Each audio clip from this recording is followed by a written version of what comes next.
Week 3 of the Echelon Racing League, Stage 2 of the virtual Tour of the Gila, as we head up to the Mogollon climb today as the climbing finally starts after trial yesterday. A couple big rematches on tap today for Stage 2 as we look at both the stage and the overall here in the Echelon Racing League. As racing continues again into Week 3, the battle between Jackie Godby and Julia Scalu will be decided in the big climb, and we look to see if yesterday's winner, Jaden Yeager, can pick up another one on the way up the climb today. Brad Stoner here with Lauren Hall as we get ready for what is going to be a big day of racing. Lauren, mostly because we are finally looking at some big climbing here in the Echelon Racing League. We really have not had a long road race stage yet up until Week 3 here. So we're going to look at who can really bring the climbing legs to RGT today. Yeah, we saw just a smidge of that at Iron Horse Bike Race with Scalu and Godby, but yeah, hopefully today we can really get some definitive lines out and see who can really take it to Godby. Maybe once today, Scalu's the one.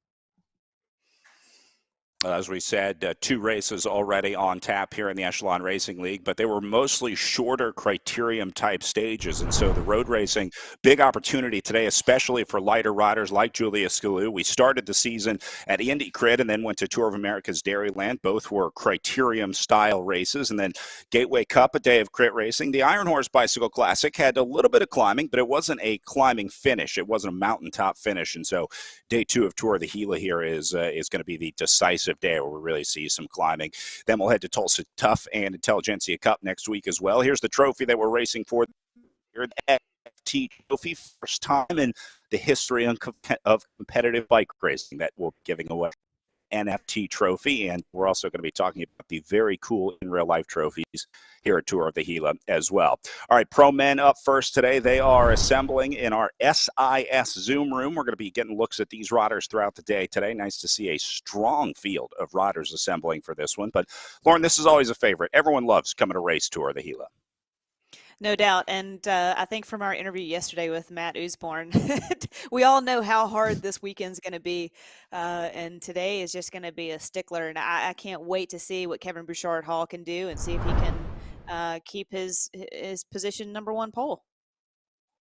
Oh, Matt Usborne, we talked about the Above and Beyond Cancer rider with a 37-34 yesterday. Kevin Bouchard Hall crushing it with a 37-10 for Restart Racing. And then Jaden Yeager in third with a 37-44. So 3 very strong time trialists yesterday. But to get all these guys together in a group up at the front, and I'll add Ben Thomas to that list as well because he was right there with Jaden Yeager at that individual time trial. You look at those 4 names. If that group of 4 gets into a group, that could be very dangerous. They've been riding really well the last couple weeks, but we're really starting to see the top riders start to separate themselves here into Week 3, Lauren. Yeah, and I think Project Echelon is definitely going to have their work cut out for them today, but who better to stack the top 10 than those guys? So, yeah, is it going to be a lot of breakaways like we've been seeing in the crits, and will it come down to a sprint? No, I don't think so. Not today.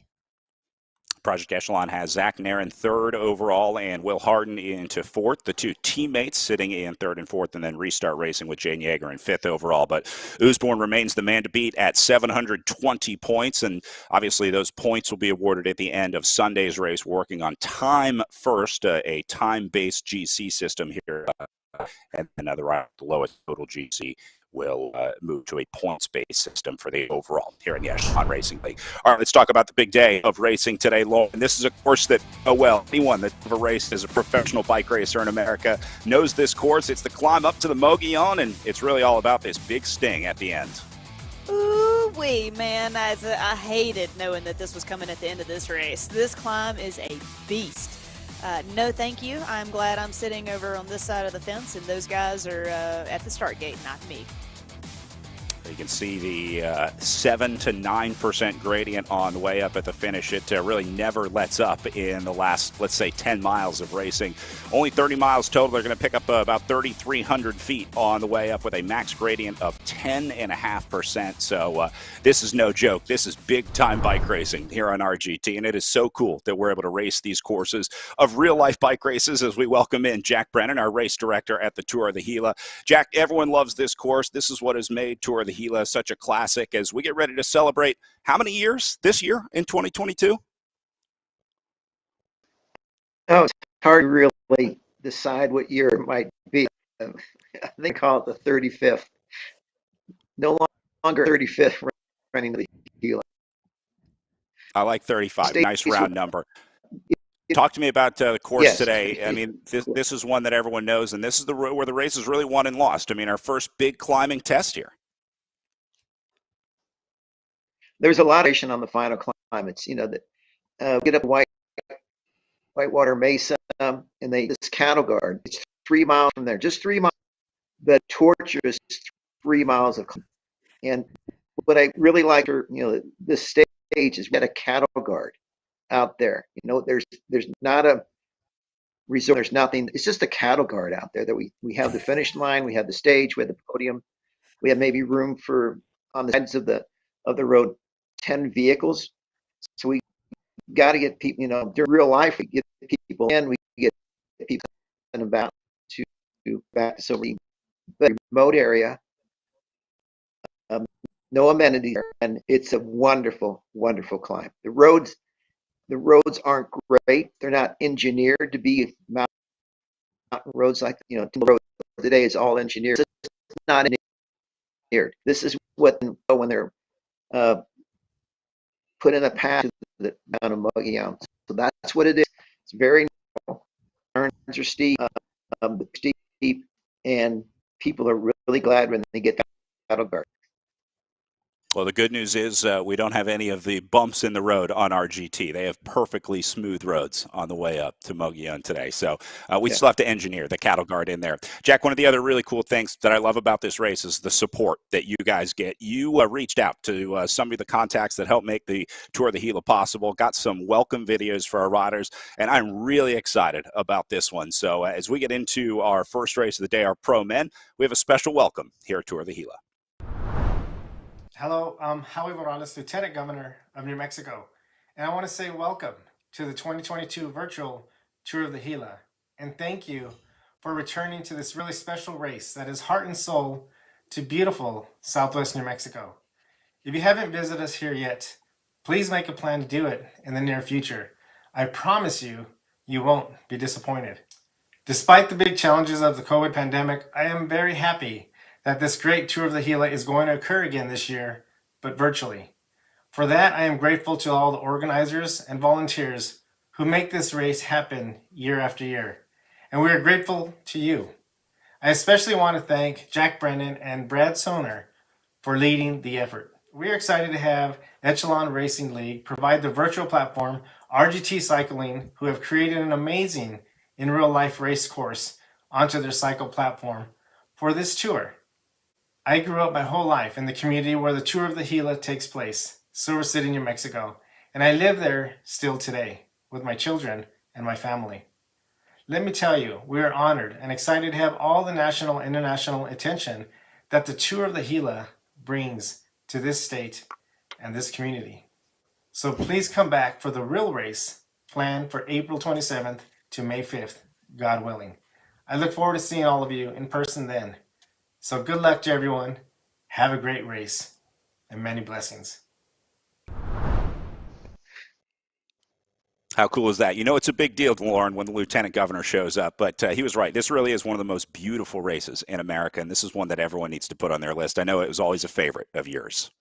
It is. It's an iconic race, and like Jack's saying, 35 years, the roads are nothing to write home about, but that's the beauty of it, is this is down home, good home style racing, right, Jack? I mean, all the volunteers that go into this is such a homegrown race, and I know we'll talk more about that with the trophies and everything that comes into play there. So, yeah, thank you guys for all of this. Speaking of trophies, Jack, can you hold your trophy up real quick? We are just about 30 seconds away from race start here, but Jack showed us this morning. We're going to talk more about these trophies throughout the day today, but just a quick look at what our overall GC winners will be racing for today. We're going to be sending out the official Tour of the Gila virtual winners trophy. So they'll be racing for that today. And then, of course, we talked about the overall NFT as well. Jack, thank you so much. Enjoy your race today. I hope this one is easier than real life race promoting. So congratulations on all the success, and look at the there in person. All right, there is our SIS Doom Room riders ready to Lauren, as they start to ramp up the power here. Again, we talk about these starts on RGT. It's all about trying to maximize your power. When that clock hits 0, you want to have that engine revving as hot as possible. Yep, and Kevin Bouchard Hall is going to want to be right there out front representing, covering anything early, and he's definitely going to be trying to secure that first place win from yesterday.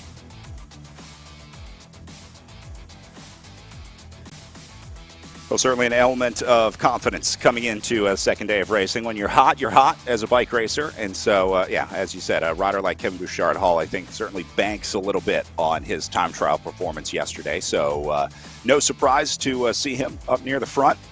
But again, the start, super important here. What we see here mostly, Lauren, is riders getting spit out the back. That's the biggest concern, is that you lose contact with the group here early on in these chaotic virtual racing starts. If you're new to the platform or you're new to watching virtual racing here, it is an entirely different style of racing that we're watching here on RGT. Yeah, totally. And we've seen a couple of athletes throughout the last couple of weeks, have unfortunately had an internet situation or whatever, and just a couple of seconds off the back, and that's the game over. I mean, you've been warming up for 30 minutes, and then you can't even start. So, yeah, there's no catching back up. There's no in real life kind of drafting behind the team cars or anything to get back on. This is it. I want to bring in former professional Garrett Peltonen, who is going to be joining us live from Silver City. Garrett's a former professional racer who is now a professor at Western New Mexico University. Garrett, this is also a race that you know well. Any fond or maybe not so fond memories of racing on the Mogollon for you? Yeah, I'm probably on the not so fond part. The scenery is beautiful, but the hills are pretty big, especially today's finish. It's a steep little climb. It's sort of broken into a couple sections, and then tomorrow's stage is another really brutal one. So some of the harder racing you can get. We talked about the road conditions as well. The cattle guard, this legendary cattle guard that Jack is talking about up at the finish. But, as Lauren has said, it's that's part of the brand. That's what Tour of the Gila is all about. It really is rough, rugged, remote racing up there, and that's really part of the cool charm as well. Part of where we're going up to today, I mean, we go by these like sort of ghost mining towns up towards some of the old mining towns up in the mountains. And so today has a very cool vibe to it on the way up. Yeah, definitely. The stage starts out kind of in a flat valley. You go through some nice little towns. There's the town of Cliff, and then you go through Glenwood. And right after Glenwood, you take a sharp right-hand turn, and basically that starts the climb. And the climb sort of broke up into a couple little sections. There's a steep part initially, levels off, and then the final part is really hard. And I think you'll notice a lot of differences today. And we'll see how the guys from yesterday will fare today. I remember a couple of names from last year. We have Matt Usborne again, who did really well last year. So we'll see how he does today. And we have Kevin Bouchard Hall out there. So he looks pretty strong as well. All right, we'll take a look at the front of the field here as we start to look at these early splits. We did see a few riders trying to get away, but you can see already in the view from our virtual helicopter here, a couple riders dangling off the back, but they'll be able to hang in. They'll stay calm. It probably won't be, it'll be 15 or 20 minutes before we see any real splits in this group. But Garrett was with us last year. He talked about Matt Usborne, one of the more aggressive riders in the race. And Lauren, I think today is a day where you start to see teams like Above and Beyond Cancer that can really use their team. Project Echelon can start to integrate some of those tactics from real racing to virtual racing on a day like today. Exactly, and that's just like in real life what you would do. The race would usually have a break, go up the road, and just try and put the GC guys under some pressure, or the climbers under some pressure, and make those teams work and ride the front all day long. And you could just feel the tension building, like Garrett's talking to the right-hand corner over the cattle guard, and then that's when everything just seemed to have exploded. And that's when I said goodbye to my climbers and bid them adieu. And like Jack said, you'd always see the group coming back down after the finish if your domestiques or whatever. And I always seemed to see everybody coming back down as I was finishing, going up to the infamous cattle guard. That riding on the way up while the other riders are riding down. Like Jack said, there is no bus, there's no helicopter coming to pick you up off the top of the climb. So yeah, most of the time you had to ride back down. But I'm sure that was interesting seeing as you're still trying to finish. I can imagine how tough that is. Garrett, you were never there. You were always in the front group. I don't remember you ever getting dropped on the climb. No, your job was early on. I think I remember you really driving these early groups, right? You try and make it as tough as you can on the flats. You help out where you can. And then, like Lauren said, turn it over to the climbers. Yeah, exactly. The job was just to get to the finish so you could survive another day. Today was a day like you have to finish within the time cut because you need to be able to race tomorrow in the normal sort of racing situation. And then the Mogollon stage tomorrow, where there's a lot of riders. If you get to the cliff dwellings, where it's a turnaround place where a big climb starts, and a lot of riders like myself would pull the plug and call it a tour there. So it's definitely a race for the climbing specialists, and I was not considered one of those. We were talking about some of the successes that came through Tour of Gila. We were talking about Kristen Armstrong. Her successful Olympic campaigns always seem to go through Silver City in the spring. Yeah, Garrett, I was even going to say, even in the criterium, there's a climb. Yeah. I mean, they don't give us any free rides at Tour of the Gila. No, you look at all of it, right? There's the time trial yesterday that had a big climb in it. The criterium had the climb. And then to top it off, right, we're all at about 6,000 feet. So that adds a little additional challenge to it as well with the altitude. Exactly. The chip seal roads that we were talking about earlier, you know, there's no forgiveness in this race, but that's the beauty of RGT is these guys are just smooth sailing. Kevin Bouchard-Hall just really posted up. Look at him. He's relaxed. I like the hat. He looks like he's out for a nice Saturday cruise. You mentioned the Criterium, a stage that you know well. We would be remiss if we didn't mention that Lauren was a Criterium stage winner. In fact, we uncovered exclusive video of Lauren's win. Watch this. They've done a very good job. I've been calling players all over the front. Great call, Lauren Hall for the win and the biggest win in her career. Off the drop. Now, that was before the Ghent-Wevelgem year, so it was the biggest win, maybe, of your career. But the look back right here and then the celebration, I love it. What a year. This was one of the first times Rachel definitely pinned me as a sprinter. And what I was telling Joelle was my last lead out. We go 1-2, and as I'm sprinting for the win, I'm looking back to her, cheering her on, saying that we're about to go 1-2. Because people think that I'm looking at her, yelling at her. And I'm like, no, I'm actually cheering each other on because we just beat Shelley Olds and Allison Powers. Like, it was a pretty stacked field. And it was yeah, you're right. It was one of my first big wins and kind of opened the door for a lot more success that I'm very thankful for.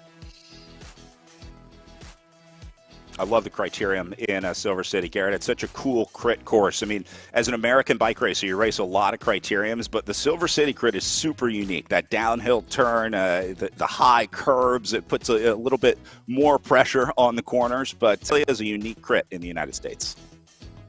Yeah, definitely. And as you said, the downtown is a historic downtown, and what that means too is there's a lot of cool buildings, but at the same time, a lot of the roads are pretty rough as well. And so you have some really fast sort of downhill corners that you carry a lot of speed with, and it's impressive watching Lauren win in that crit too, because it's a very fast finish, and it's also it's not necessarily a true sprint course because it's, there's some hills in it as well, and it's a really fast finish. So she definitely had the leg speed, and that's an impressive win to watch, Lauren.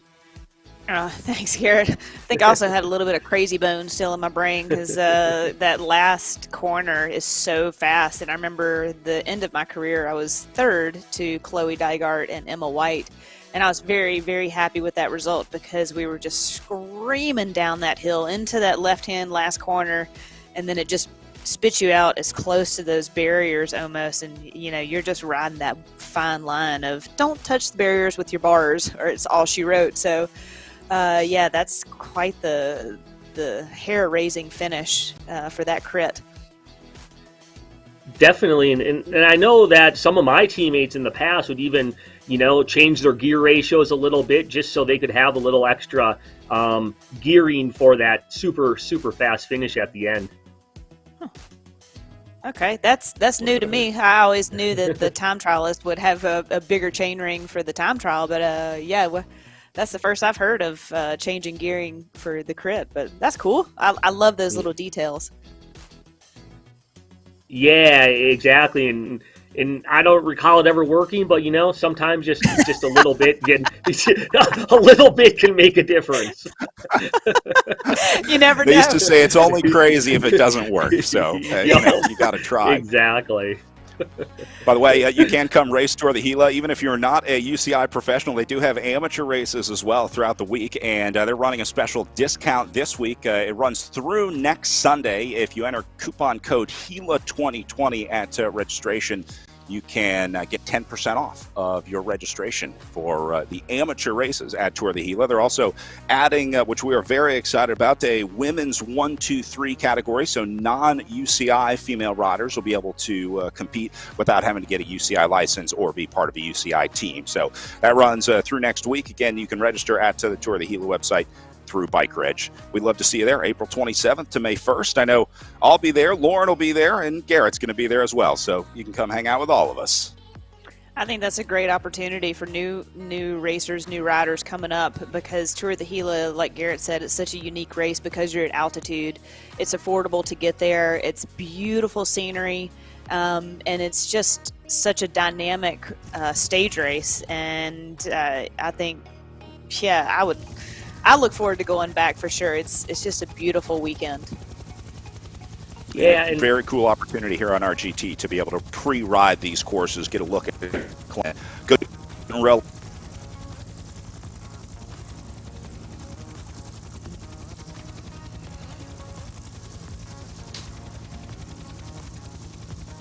All right, so a little look from up above. A small break moving off the front here. It looks like just one rider alone. I'm going to go ahead and say this rider probably going to get brought back solo. But, Lauren, we see this a lot, the early attacks. It's just trying to get something started. It's like playing poker. You're waiting for the right hand to be dealt here. Yeah, exactly. Just testing your legs, testing the group, and see. Sometimes if you draw out a couple of riders, you can kind of get a game plan really quick on what people are going to try and do for the day. I don't think there's any secret about how this race is going to be played out from all the different teams, but you just never know. And so you kind of like throw a hand out there or throw a card out there and just see what others, if they're going to react or not. So yeah, never hurts to try. Well, it probably hurts. This is Charlie Revel for Team Tour 2000. Yeah, I'm going to guess it does hurt to try here, to try and go solo off the front of a group like this. Revel may be trying to set up a Team Tour 2000 teammate. Garrett, we talked about some of the tactics that non-climbers can use to try to help their teammates. There's no water mules on RGT. You're not going back to the car to bring anything back to the team. So in terms of race tactics, is there anything else you can do besides just trying to ride hard on the front or trying to get a break going? Yeah, the different platforms are a little different. So I think here you're trying to conserve as much energy to stay with the group, right? And you're marking any dangerous moves, but otherwise you're just trying to save as much energy, especially this stage, until that last climb at the end, because you're gonna have to put out a lot of power to finish in the top up that last climb. So basically, conserve energy until that last climb. And it's easier said than done too, because sometimes there's surges in the race, etc., that you got to go with, etc. So you're trying to do as best as you can to conserve any energy you have for that last climb, and then see how it shakes out from there.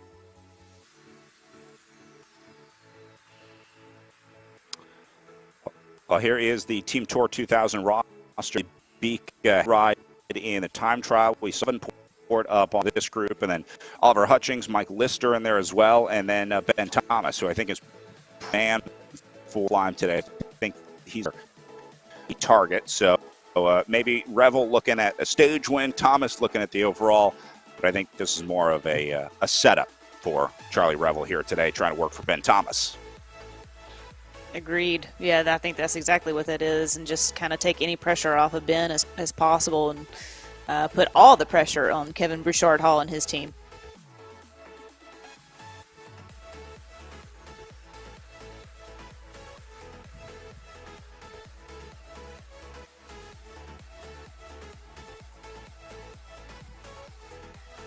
Good look at Zach Nair here, Project Echelon rider.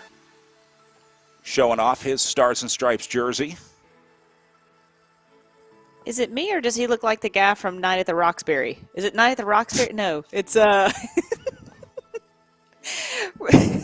Zoolander. Zoolander? Yes. Yeah, I can see. With the headband a little bit. Yeah. That's And a he's compliment. sort of- For the head. Yeah. He sort of has the blue steel look going on as well. Yeah, Exactly. That's blue, it. blue Yeah, colorway yeah. and everything. It's bringing Yeah. out the Thanks, Garrett. color in his eyes. Yeah. Well, it's been fun seeing everyone's different setups and pain caves around in our SIS Zoom camera throughout the season. Some riders have really invested in this. Some riders to be in a concrete no man's land wherever they're riding from, but whatever works for you. It's fun to see all the different, pain caves or wherever they can probably set up their computer and training station. We see them in the kitchen. We see them out on the back porch. We see them in their very much pain cave that they've set up specifically for this. So, however you can get the work and training in, huh? Yeah, definitely. And I actually Go ahead, Dick. be kind of interested in, some of the setups, right? Because from a physiological perspective, we're looking at things like, how they can manage their heat, their hydration, their nutrition, and all their kind of setups sort of plays a role on that. And I feel in these virtual platforms, you have a little bit more variability in what people do versus the actual kind of race setting. So I think that's always kind of an interesting aspect, whether you're having big fans, you're turning the thermostat down, etc. Because manage your heat is kind of an important part of these races. Yeah, it's a we've big part of the definitely art seen a lot of that. Desert racing. Yeah. We've seen all the setups, and yesterday, Brad and I were even discussing the lighting system, and I'm sure there'll be studies on this at some point of how you can maximize an effort based on the lighting system, because you already know that music is a stimulating factor, and having the fan like you're talking about and the cool down factor, and your hydration is extremely important. And a lot of times you'll just see them having their bottles not in their bottle cages, just sitting right on the desk, just easy access. And just every little bit of those 1%ers make a huge difference in the virtual world.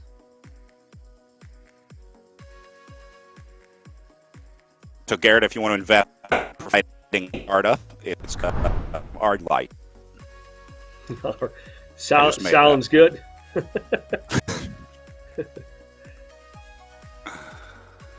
right, Charlie Revel sitting on the front here, still with about 100-meter gap back to Hammonds and Hutchings. So this one actually held on longer than I thought. No disrespect to Charlie, who is one of the strongest riders in Season 1 of the Echelon Racing League. But to be stuck out there all by yourself, Lauren, this is not a fun place, not a fun scenario.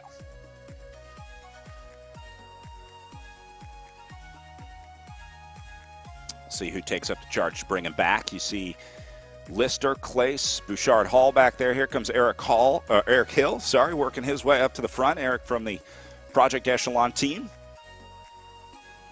It looks like he's got the new Project Echelon kit on as well. Project Echelon just recently launching their 2022 style, working again with Stice Design, with the design inspired by water, which is significant because it represents an immense power and force that can change the landscape. At the same time, water has a rhythmic and calming effect that allows us to reflect. At Project Echelon, we believe physical activity has the same power and impact. Project Echelon's mission to educate, empower, and equip through physical activity. So I think that's a very cool story with the design. Stice always does a great job, and Project Echelon, I love that they always have a story behind their jerseys. Last year, it was the Sunrise jersey you see hanging on the wall behind Eric, a reminder of the veteran suicide epidemic here in the country, and reminding that the sun will always rise the next day. And this year, water, the theme. I love it. That's great. Yeah, I guess I was not aware of the water theme background and information. I'm just even more excited to have the kit. I think it's in my mailbox when I go home. So I'll wear that very proudly for many reasons. But yeah, good insight. Garrett, did you ever have a favorite team jersey in your career? What was your favorite kit, or the one that you were maybe least embarrassed to be seen in public in? I'd probably say anyone that's willing to give me a kit. No, but actually, the one that I'm actually most proud of is just recently at the Western New Mexico University where I work. We just professor of exercise science, but as a little side project, we started a cycling club, and so I worked with the marketing department, and we got a nice design together, and we got our jerseys. So hopefully, when you come down to tour the Gila or see that, in the spring, you might be able to see a couple of those jerseys cruising around. And I think they're really, really sharp because I actually had a role in helping them, getting them from start to finish. So I think that's probably the one I'm most proud of. Very cool. That's got to be cool, seeing that in person the first time, seeing that out on the roads of Silver City. Nice. All right, here is Eric Hill from the Project Echelon team, starting to move back a little bit. We have access to the Discord channel that Project Echelon uses to communicate with their team. I'm going to see if we can listen in here for a little bit with Project Echelon, see what they're talking about.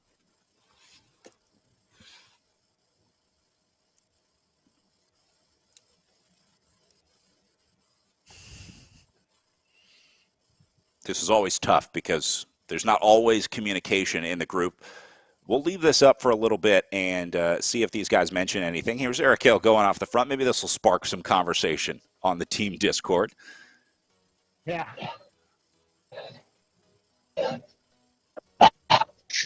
Like all of a sudden, you're just like front off the back. You're like, okay.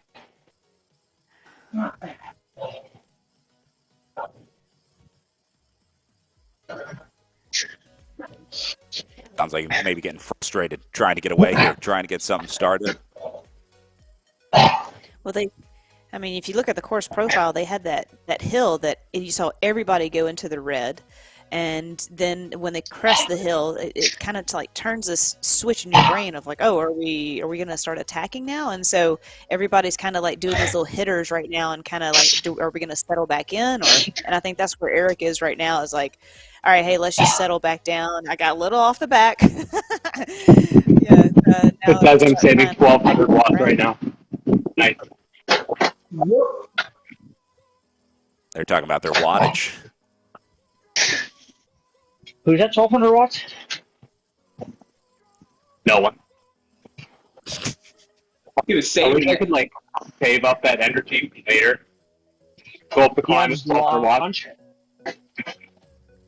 Still get beat by some random dude in Europe? Yeah. Ben Thomas isn't random.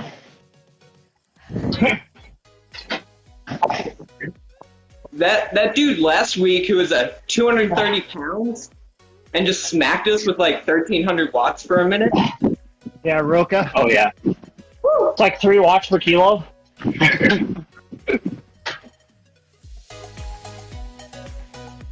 That's great. Hey, that's virtual racing. These are all verified results, by the way, in the Echelon Racing League. They just updated their verification last week. There was this. There's a long weigh-in process where the riders have to prove their weight, and then there's also a power meter verification process that they go through where you have to document that the meter is calibrated. You have to do multiple tests to confirm that, and then they have a dual core rule as well. So you have to have 2 separate power sources to make sure that those aren't being edited. So in the early days of virtual racing, it was the wild, wild west out there. You really couldn't trust any performance. People were very sort of skeptical about a lot of performances in the early days of virtual racing. But now they've developed very strict protocols, and they've established a pretty good system of weeding out any suspect performances. So we're pretty confident about performances in the Echelon Racing League.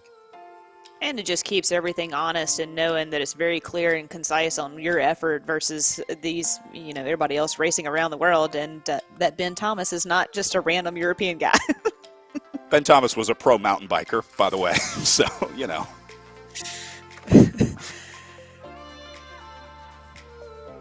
Well, maybe random to RGT or random to the Echelon Racing League, although Thomas was with us in Season 1.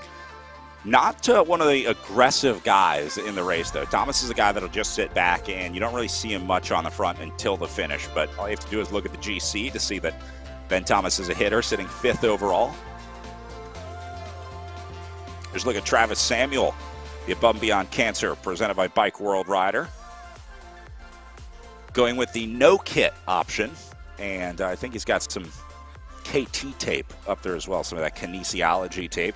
Garrett, when you're riding on the trainer here, this can really exacerbate a lot of injuries. As we talk about sort of preparing for the upcoming season. It's sort of a different style of riding on the trainer. Trying to train, like this, you can really try and focus on your fit in the way that you're riding. So a good opportunity to get those, base miles in. Maybe work out any kinks on a new bike or a new setup before you get out and start doing the big miles outside. Yeah, I do know that training on a trainer is got to be one of the hardest things there is to do, whether you're trying to watch shows or whatnot. And I think this new types of online racing platforms like RGT, etc., are really good. They help with that training for people that live in colder climates.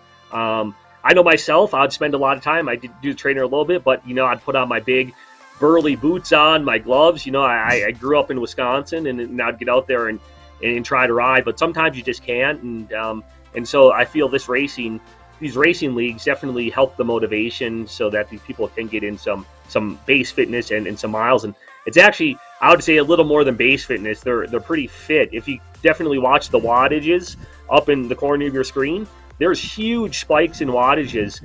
So you have these massive changes from going pretty easy to going really hard, and that's pretty impressive, and that takes a lot of fitness to do over and over throughout the day.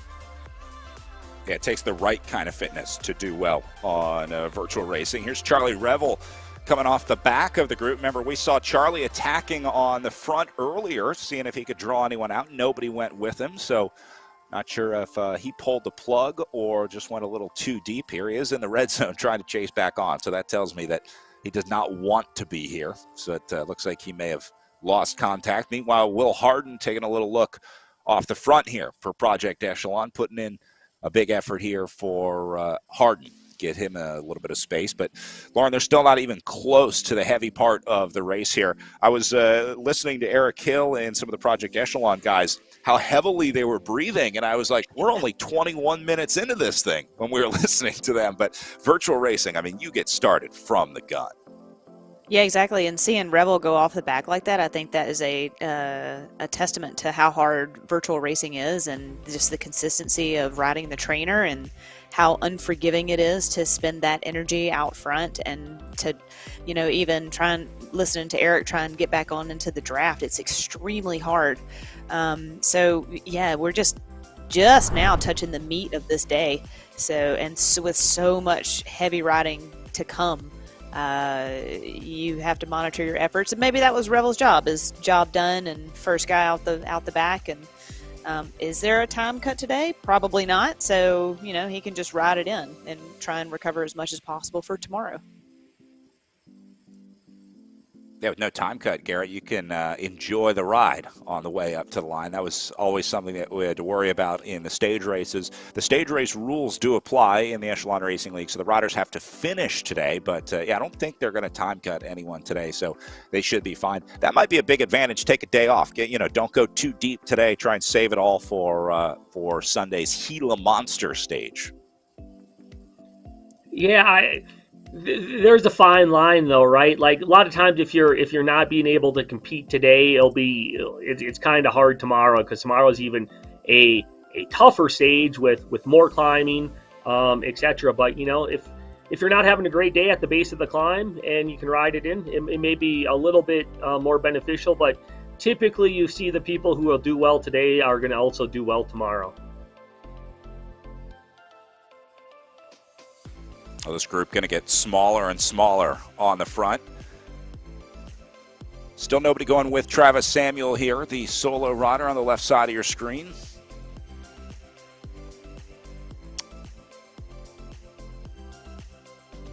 And he's only up to about 70 meters up the road right now. Back to Bickley, Thomas, Usborne.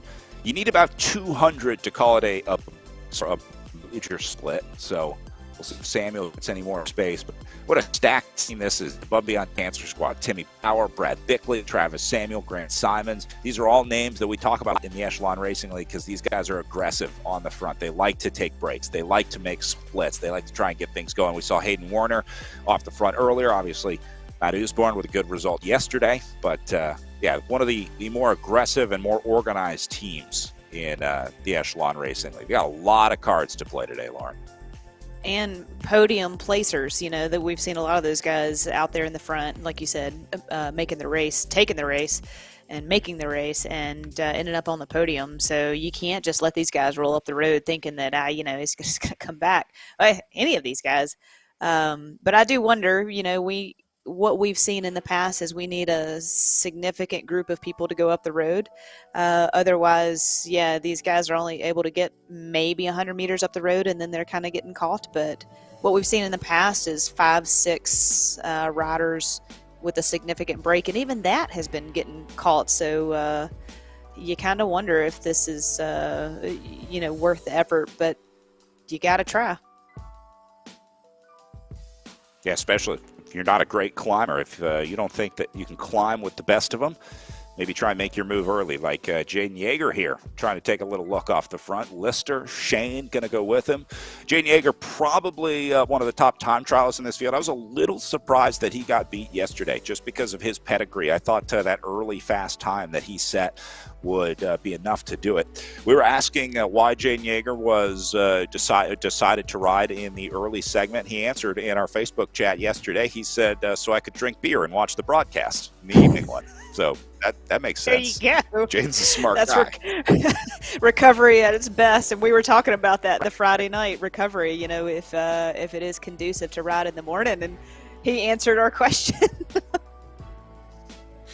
So you kick back and have a drink, and I think he was playing cribbage as he was watching, believe it or not. So nice to know we've got a viewer in Jaden Yeager. It looks like Yeager's about to close this gap down. He is about to get up to Travis Samuel here, and he's going to bring the entire party with him.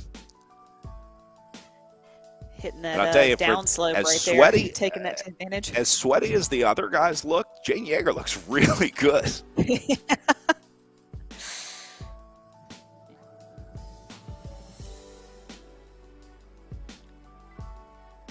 We saw Zach Nair's flex with one national champion's jersey, and then Jaden Yeager says, watch this, hold my beer.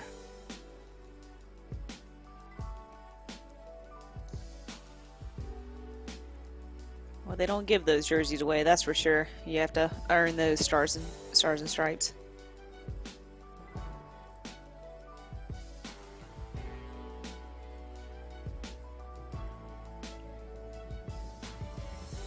Group's starting to calm down a little bit. See more of a group formation across the road, the group dynamics in RGT.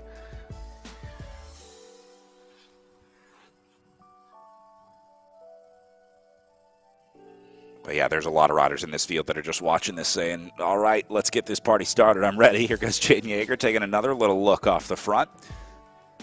But for a rider we'll talk about our women's race coming up here, but Jackie Gabi and Julia Escalou, they're basically just waiting until they get to the bottom of that climb, Lauren. I mean, we've seen that in the real-life Gila races as well. When you have a GC battle that starts to form, it's really just a matter of waiting until those GC riders get a chance to match up. And climb is what's going to do that today. Yeah, I mean, like we saw earlier in the part of this profile, there was a little kicker, and I think that just kind of makes everybody slightly nervous. But yeah, they've all settled back in, and the ones and twos are trying to go off the front and put pressure on Kevin Bouchard Hall. But in the back of your mind, almost everyone knows it's going to come down to the last climb and that last effort. As you can see, the profile, it's all red. So you're trying to save as much as possible. We've got a couple of kickers leading up to that, but that last bit is just sitting in the back of your mind. And so save as much as possible for that.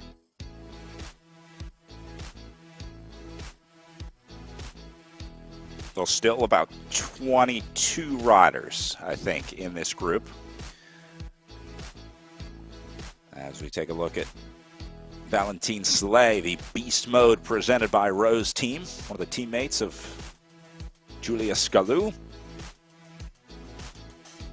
Rose is a bike shop. I looked into a little bit of the beast mode presented by Rose team. I think they have a very cool vibe. I like their kit. I like what they got going on with the virtual racing. One of the teams that has really adopted the world of virtual racing and built virtual specific programs, which we're starting to see more and more of. We have teams that race in real life, like Tour of the Gila or Project Echelon. Sorry, that's a team that'll be racing at Tour of the Gila in person, above beyond cancer. We see those guys out on the road a lot. And then you have virtual specific teams starting to emerge as well. So it's cool to see those changes happening in the cycling world.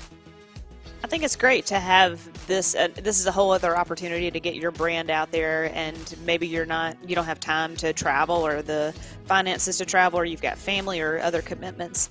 And this is a way that you can still get racing and get yourself out there and get those endorphins going and challenging yourself and your friends and your teammates. So I love the virtual world, and that this is a whole new way of bike racing. Julia Scalou, great example of a rider who has said, hey, I'm all in on virtual racing. Her plan is to be the best virtual racer in the world, and it's not a stepping stone to try to go into the world tour. It's not a stepping stone to try to get a continental ride. She wants to be the best virtual racer that she can be, and I think that's cool. I think it's cool to see that dedication into virtual racing. #1 ranked Zwift rider in the world, and now trying to make her impact here on RGT, although Jackie Godby's been standing in her way, so she'll have a lot to prove when we get to our pro women's race here in 26 miles from now. 26K from now, sorry. We've had some really good battles these couple of weeks, haven't we? I mean, between Jaeger and Kevin Bouchard-Hall, and then Scalou and Godby. I mean, it's just good racing. It's been interesting to see sort of rivalries start to develop. There are these groups of riders that seem to battle week after week after week. And Garrett, I know you saw some of it last year. A name like Matt Usborne. I mean, that's a guy who is constantly hunting in the Echelon Racing League. I mean, he always wants to at least be in the mix. And so a guy like that really made his impact on Season 1. It's good to have him back in Season 2. Yeah, definitely. And some of these names you hear, they're up there every day. And then you hear some of the names, just from being around cycling, like Kevin Bouchard-Hall and whatnot. So a lot of these names are familiar, not only in the virtual setting, but then there's also your handful that are familiar from the actual, normal type of racing setting. So it's a great mix of people that you see out there competing in events like today.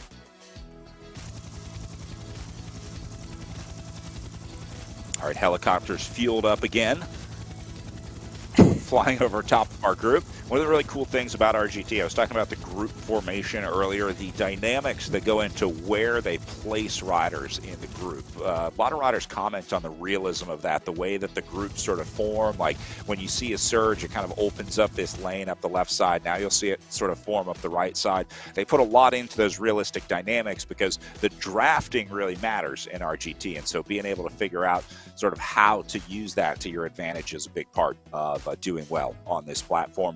All about efficiency. It's never been highlighted more, the importance of having an efficient ride than with platforms like this on RGT and Zwift, Lauren.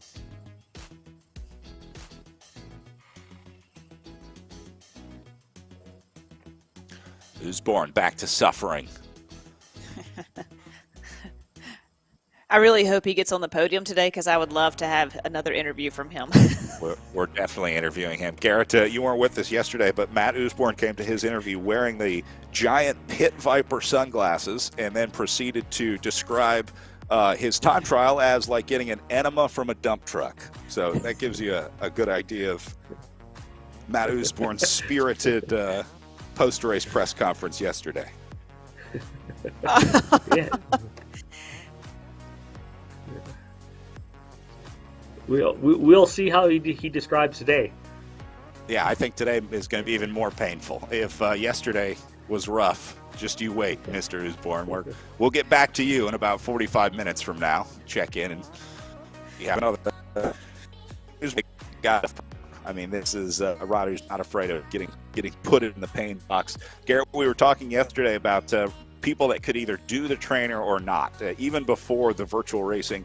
I'm positive that there is some sort of gene embedded inside of athletes where you either have the ability to ride the trainer or you don't. Because even before the advent of these virtual platforms, you could either like do 3 hours on the trainer or you could do a max of like 45 minutes before you had to get out of it. You were in that camp. You were an outside bike rider through and through.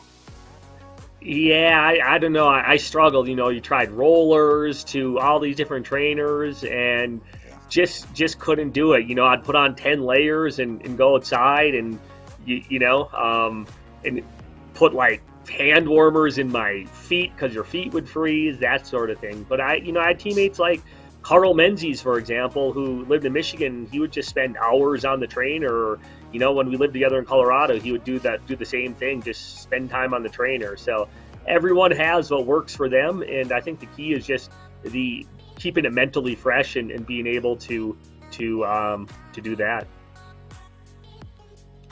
Looks like Matt Usborne's having a little problem.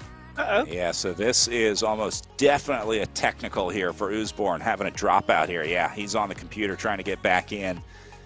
And he's back connected. Looks like he's getting power back to the avatar, but may have just lost connection with either the trainer or the game there briefly, and it only takes a few seconds. There is no car to pace you back on RGT. Laura, normally this is where you would maybe tuck behind a team car or a mechanic's car as the commissars look the other way, but we haven't gotten that into RGT yet.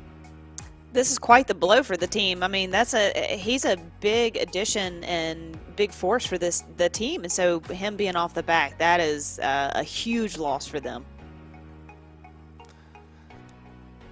As someone with sketchy internet myself, I really can't fault him for whatever the technological issues that may be plaguing him here. But that's certainly a bummer to see a rider like Usborne going off the back here. Technical in virtual racing, it happens. It'll be interesting to see if he just decides to sort of shut it down for the day and ride in and save for tomorrow, or if he tries to catch back on. But I think that is a pretty long shot. And something tells me Garrett, that this is the kind of guy who still gets his workout in. I mean, he's still going to want to I'm still supposed to do an hour effort today. Yeah, you still got to get up the hill. Like you said, Brad, you have to finish the day. So it's not an easy finish. It's not just like a downhill coast.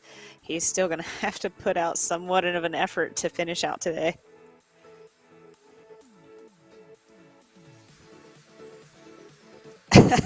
Poor guy.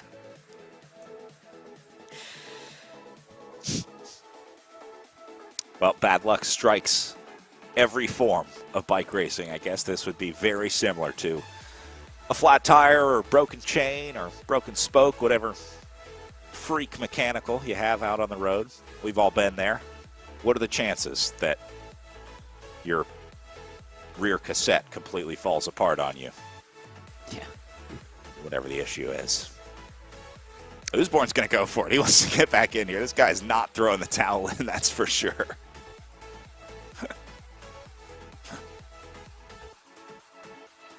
And as you mentioned, the hard part about the virtual platform is there are no team cards to face you back or sticky bottles to grab or things like that to get back in the group. Once there's some sort of malfunction, basically the internet goes down, your day is kind of over from a competition standpoint. You can still ride hard and whatnot, but it's hard to get back in there and compete for the day. Looks like that might be a trainer issue. Still trying to get that figured out. Well, we wish best of luck for Mr. Usborne. Hopefully he can get that fixed up, at least for tomorrow. But my biggest concern now is just hoping that he can finish, because I really want to see him on the start line for the Gila Monster Day coming up. So bad luck for Matt today, but had a good ride yesterday, so hopefully he can recover for Sunday's race. Agreed. And did he drop out again just then, or yeah, man, he's having some heck of a day, but we haven't seen the last of him.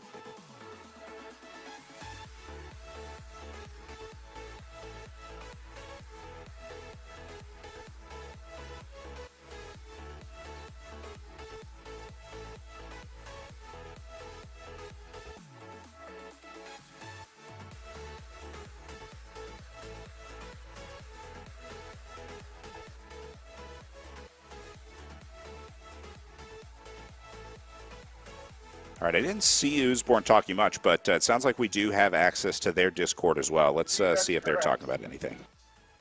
Oh well. These things happen.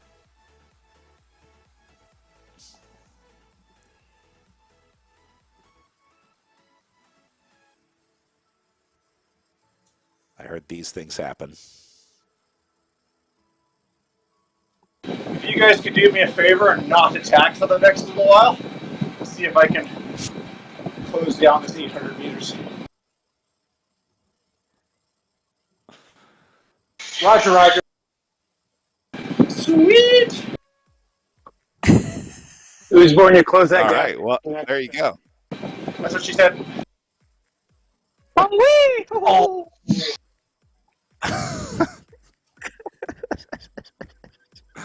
All right, Thorne is going to try and close down the gap here. He is asking the team to not attack up at the front, and he thinks he can make this 800 meters back. So we'll keep an eye on Matt Usborne here trying to do the impossible. And look at this, Travis Samuel doing a little blocking up in the front of the virtual field here.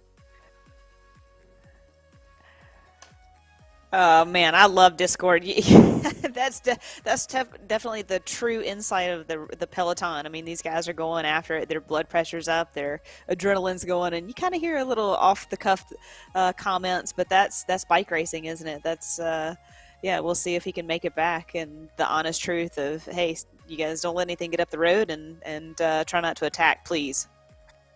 Garrett, sometimes this is the best story of the day. The riders that are just trying to fight back, or the riders trying to make the time cut. That was always a favorite of mine in the long climbing days, watching the gruppetto try and make sure that they make it in. Sometimes the sprinters suffer on climbing days. So today I think it's just about Matt Usborne trying to get back in there. Very cool. Yeah, and everyone has their own race, right? You know you're working for a general team goal, but at the end of the day, everyone has to compete the race, and you try to do your objective, but then you also have to finish as well. And now I wouldn't be surprised if Usborne, if he were to catch on, if he were just to attack and try to go right through the group. A lot of times people do that, and because you spent a lot of matches, and why not give it a shot once you catch back on? In between the back of the field and Matt Usborne, so maybe can ride with Lister for a little bit, use that as a slingshot for the last little bridge up to the field. I think Usborne will probably make contact with Lister here, and then they're both smart enough, and these guys are pretty experienced on RGT as well, that I think they can probably work together to try and get themselves up there, but that's only if Lister can hold on. We'll see if Usborne waits up at all or just goes right by him. Question answered. Yep. And you wonder if there's ever any kind of gentleman's agreement because of it looked like he had an internet dropout or whatever it is, right? That he's in for the GC standings, and those guys know that. And I'm really curious if there is any kind of conversation or any kind of wait up for Usborne. Yeah, it would be tough to get the entire field organized, but he did send some teammates up to the front. We saw Travis Samuel earlier, so uh-oh, another dropout here. Gosh. Huh. Oh, man. Tell everybody inside to stop streaming. Yeah, there's a number of places that that this system can break down in virtual racing. One, you need your connection to the internet. That's your outward-facing connection. But then there's these other pairings that have to happen. You have to pair your power meter with the game. You have to pair your screen. When it was a two-app system, that had to be dialed in. And so there's a lot of places that it can go wrong in this modern world of technology. And that's the thing, like he's making time back, and then it drops out, and he goes back to 800 meters. He has to start over. Well, remember, this was his ride yesterday, a 37:34 to Kevin Bouchard Hall's 37:10. So if there I could do a half-hour effort to try to do the impossible and come back in the group, it would be Matt Usborne, but not with the continued dropouts that seem to be plaguing Usborne today. I'm not sure. Maybe it's a weather issue in Canada, or it could just be the local internet. You know, sometimes there's a tech in the neighborhood that's plugging and unplugging wires. A lot of things can go wrong on the internet. Yeah, and Ben Thomas and Jordan Yeager are looking at this as like, all right, sweet, this is my opportunity to move up in GC today, or potentially move up, hopefully, with the climb. But and hopefully, the next guy sitting in the standings for his team is Bickley. So, there is someone there to kind of make up for his loss, unfortunately, for today, and try and cover and represent. So we'll see if I don't think Usborne's going to make it back, but there's advantageous for some and not so advantageous for others. Well, I think that's going to be it for Matt Usborne today. The tech issues will prove to be too much for the Above and Beyond Cancer rider as we go up to the front of the field where Matt Zimmer is taking a look for Project Echelon here. Zimmer gives I think himself he had a pretty good ride 40 meters yesterday. Yeah, he was in the top 10, top 8 overall, and kind of set himself and the Project Echelon team up pretty well by going off the front here and giving it a go.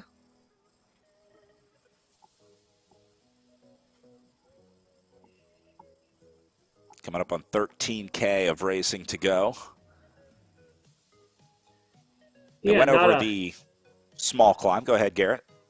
I was just saying, not a bad place to attack. Sort of getting closer to the base of the climb, and maybe you can have a little gap going into the climb. And if he's not the best climber, can sort of save a little energy so that get a little head start on the climb and see what happens. Right, you can get into that climb and kind of go your pace and hopefully get into a rhythm. And by that point, the climbers catch you and you can just hang on for dear life those last couple of K. I totally understand those feelings. Look at the difference in power here on the left side of the screen. You can see Zimmer up at the front doing somewhere between 5 and 6 average watts per kilo, and then everyone in the field is holding steady at like 4.5, 5. They're now starting to generally move up in the group, I think, because they're hitting a little bit more of an incline. But you can see the notably larger effort for Zimmer on the front than the guys in the field. Right now, you're seeing a lot of 2 and 3 average watts per kilo. But what's Zimmer doing? 4s and 5s. So Zimmer's staying on the gas up here on the front, and it's building his lead. He's gone up over 100 meters now. It was 40 meters last time we checked in, so doubled his lead in the last 30 seconds or so. It looks like the field might be starting to panic a little bit. Shape starting to change. Remember earlier, they were in a very organized group, let's say. But now you're starting to see riders splitting up, starting to see more gaps forming. I think we're starting to see the cracks in the foundation here, Lauren. Brad, just like Garrett said, you kind of sniff the finish line now. When you're under 15K to go, 20K to go, you can kind of tell that it's coming up. And so, these start to get a little bit more anxious. It was like at the beginning of the race when you're kind of anxious and you go over that first climb and you haven't settled in yet. And now here we are towards the end of the race. And again, everybody gets anxious again. So we only had like 10 or 15 minutes of just chill. And even that wasn't really chilling, right? Because we saw Usborne check out and all that kind of fall to pieces. So this is the beauty of racing, is every minute it changes and the race can change and play out in so many different ways. And to add on to what Lauren said, what also makes them even a little more anxious, I think, is that the finish is a climb, right? So that gets people a little more excited going into these final, 10 kilometers. It's easy to get ahead of yourself, get excited for that climb, and try and lift things a little early. Take a look at Kevin Bouchard Hall here, another GC favorite here in the Echelon Racing League, one of the guys that has a lot to gain from the Matt Usborne technical today. But I know this is another guy who would have much rather had Matt Usborne in the race. He would much rather see this play out into some good competition in a virtual racing. Nobody wants to see a competitor out of the race for a technical, but Kevin Bouchard-Hall, I think, going to be one to watch on this final climb today, Lauren. I agree. I think he's just kind of buying his time right now, hopefully, and having teammates around him and just trying to stay as calm as he can, because the end of this race is his race. That's what he excels in. Zimmer, gap coming down. Davenport working his way up. But I think this one probably coming back, as Zimmer will be joined by the Team Tour 2000 rider. So nice to have a little bit of company. Might be too little too late here for the Matt Zimmer party. Davenport definitely wants to work with Zimmer. You see the way he lets up as soon as he gets up to Zimmer. It's like, hey, I'm here as a friend. I'm here to cooperate. I'm here to work together. One of the sort of nonverbal ways you can communicate in the game. Yeah, you sure hope so. And definitely Zimmer's been wanting somebody up there for the last couple of kilometers so, to have a compatriot up there, and let's try and get another separation. But looks like Zimmer is probably going to ride a little bit harder than what is asked of his compatriot. But yeah, that's bike racing.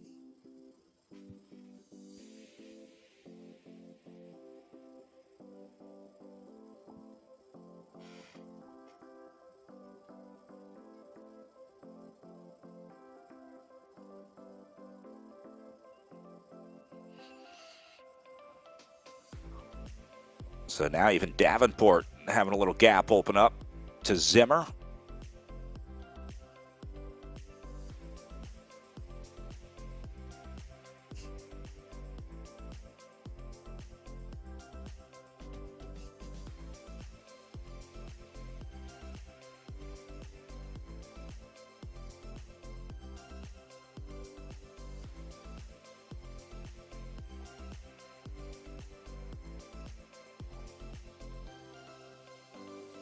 It's really tough to do what Davenport is trying to do here to ride with Zimmer. Lauren, you talked about this yesterday, how hard it is to hold power at a set number. It's an acquired skill in bike racing.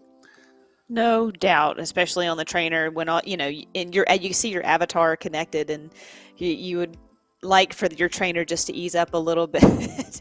But it really doesn't, right? Because we're going to now start getting into this climb a little bit more. We're coming up to the first little kicker, and Davenport had done that effort to get across to Zimmer, and Zimmer's not letting off the gas one bit.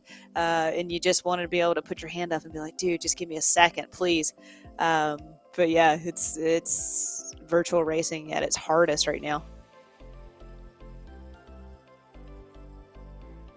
When you get up into a break, normally there's a little bit of conversation, and you get like a little bit of time to recover. There's an agreement in general in the pro peloton, but you get once you overstay that window, you're expected to start pulling your weight in the breakaway. It's tougher when you can't directly communicate, right? When you don't have a guy yelling in your face right next to you to do work and take pulls in the breakaway. It's probably easier to skip those in the virtual world, but there is an expectation that Davenport at some point is going to have to get in front of Zimmer here and start doing some work.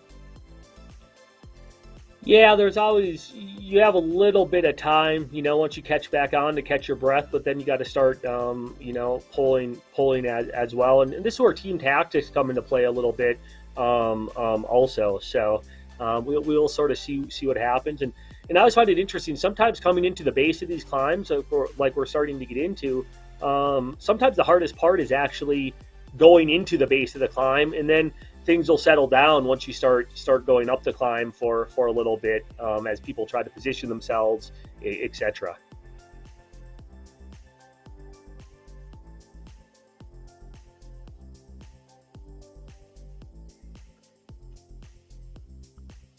Well, Don't forget, you can join us in the Echelon Racing League if you're not racing as a pro. We host community league events every week. It's free to race, and RGT is free to ride on as well. You can register at echelonracingleague.com. A lot of these riders use the opportunity to check out the course the week before, so it's also a cool opportunity to ride with some of these guys. If you've been watching them on the live stream, you want to test yourself against some of our pro men and pro women in the Echelon Racing League. You can do it in the community league events, open to everybody at echelonracingleague.com. Yeah, I wonder, when Iron Horse happened, Kevin Bouchard Hall said that he had previewed the course the week before with the Community Race League. So I'm curious if he has done the same with Tour of the Gila or at least this course, just to kind of get an idea, or even tomorrow, just to kind of set himself up best as possible for today. Jackie Godby said the same thing about previewing the time trial course. She rode yesterday's time trial course in the community league race the week before just to kind of see how it raced, and she said she was extremely glad that she did that when she got out in the competition yesterday. So, it's a good opportunity for both the pros and the amateurs to ride some of these very cool courses.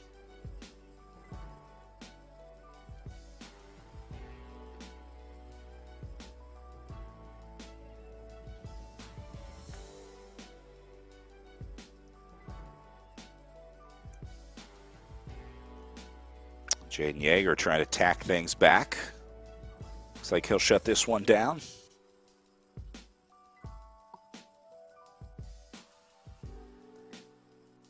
Brad, I think you'll start to see some splits here on this first little kicker, and I wonder if this will just go to the line now, if you'll just start seeing ones and twos all the way to the finish.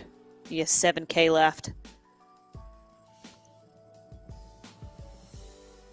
Yeah, this first little climb's a steep little climb. Then you sort of level off, and you're in your big sort of open plateau, and then there's the final climb to the finish, which is steep. There's some switchbacks, etc., but it's almost a little more steady. This first one's pretty steep. Garrett, you remember like when it's wide open and you kind of like you take the right, you go over the cattle guard, you hit that first climb, you're on the mesa, and then all of a sudden it's just crosswinds, and like it was always the race to be in the best position possible for your climber and set them up as best possible, knowing those crosswinds were coming. And I just remember that being ultimately the hardest part of the day for me. Not the climb, not the turn, not the run in, not the start, none of that. It was always the crosswind section, because that was like for us and for a domestique, for my climber, that was the spot. We had to get them to the base of the climb as fresh as possible, as calm as possible, because we all know climbers aren't most comfortable in a peloton, especially when it starts to get echeloned into the gutter. And thank goodness we don't have crosswinds here in RGT, but I definitely remember that. Yeah, exactly. And you had to make it over this first little climb and you'd be, pretty much red line, and then you'd have to help them across this long, like you mentioned, pretty strong crosswind open mesa. And then once you got to the bulk of the climb, it was kind of good. You could sit up and let your climbers do the work.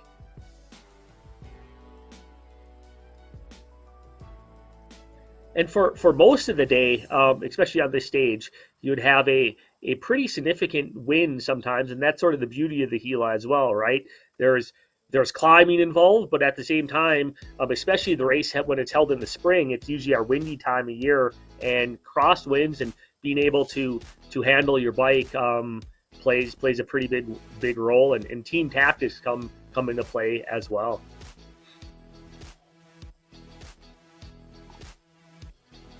Yeah, even on that descent yesterday in the time trial, Lauren, the descending on a time trial bike coming up on 50 miles an hour is not an easy thing to do. You got to be a good bike handler as well. If you're going to go fast, you got to be able to handle the speed. No doubt. We were talking about that as you essentially get blown from, because it was a double yellow line rule there, because they would have to have the road closed specifically for traffic, like Jack was saying. But you would get blown from the double yellow line all the way over the white line into the shoulder, and then you would basically try and fight your way all the way back. It was very, very dangerous.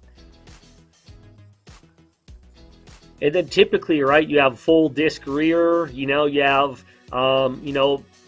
partial disc on the front. So the wind can definitely send you a pretty far distance. Right, those bikes are so stiff. It's a whole different position. You have no braking power at your fingertips like you do on your road bike. It is definitely a time trialist race that never suited me, but that's fine because you have somebody like Chloe Dygart, Kristen Armstrong. It was just beautiful to watch what they could do on the bike. And same thing back in the day, I had teammate Tom Zerbel, big dude, great time trialist, and he could the wind didn't quite affect him as much compared to some of the smaller folks.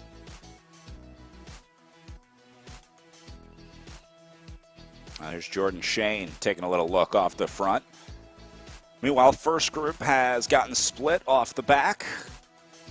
This looks like Jaakko Silenkorva trying to bring this group back. He's got Hauser and Hill with him for X Speed United. The Finnish rider for Jaakko here. I wonder what time it is in Finland right now.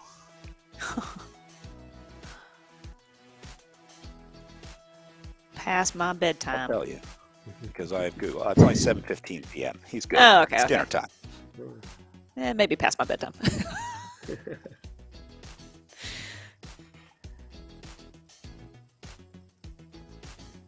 Well, look how small this group has gotten. I think we are down to 11 riders, maybe, in this group. yeah, it's definitely been splitting up over that climb. Hey, and Zimmer back at the front. Like, he's having a good day right now.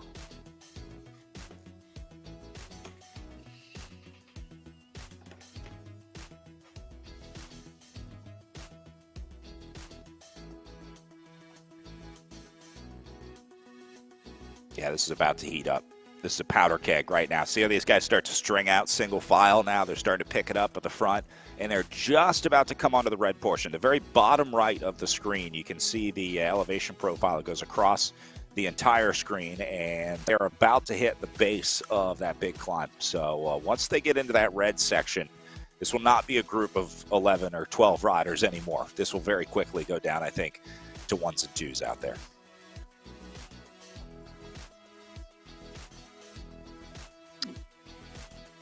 Kevin's definitely got quite the team still in that front group, too. That's a good representation and definitely game plan for those guys.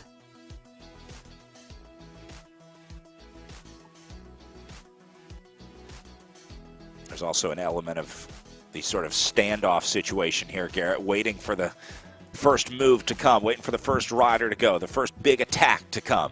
You're kind of waiting for that rider to jump out of the saddle and go. You know it's coming. It's just a matter of time. Exactly, and sometimes if you're really confident, you're the individual that might want to, jump first, but a lot of times you sort of wait for someone to go and then follow their wheel and keep going after that. So we'll see what happens, and I feel something coming pretty shortly here as we get onto the second part and the main part of this climb. Well, I think these guys have just hit the base of the climb because I'm watching everyone's power going red here. Yeah. So I think it's starting to go uphill as you see Shane on a 3% gradient on the way up here for Jordan. Kevin Bouchard Hall going to be able to follow it. But now you start looking over here, 5, 6, 7 watts per kilo. These are serious numbers, Lauren. Yeah, you're right. They must be on the climb now, and Kevin's definitely going to try and cover anything else that's coming out of this group. Which he's just done with Shane. So, yeah, now at 4K to the finish, it's just like put your head down and go.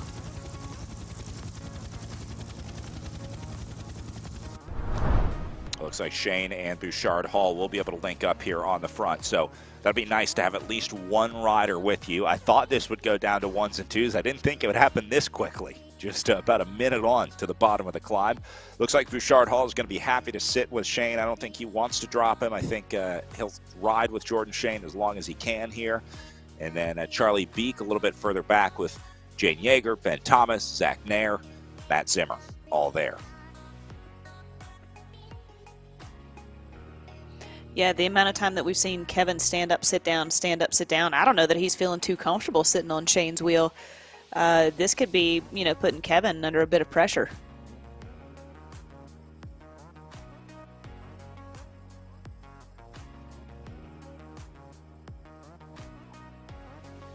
And you see Bouchard Hall rocking that bike underneath him.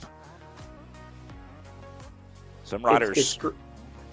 Go ahead, Garrett.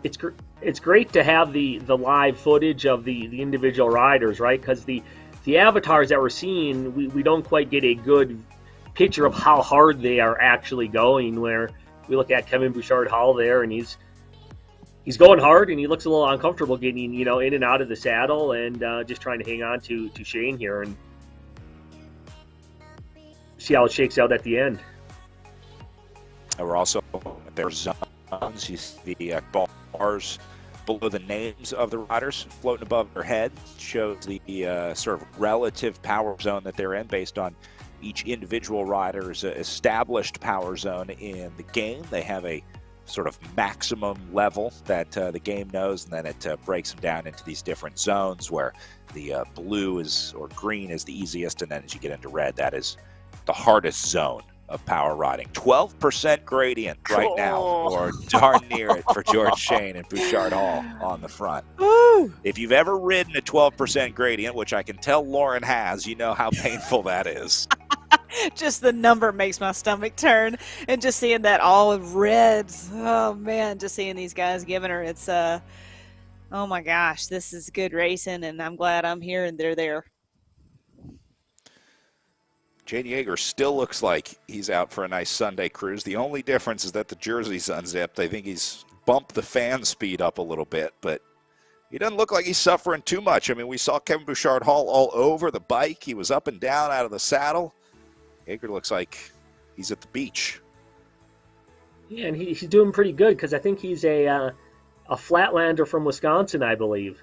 Yeah. So he's hanging up there with the climbers.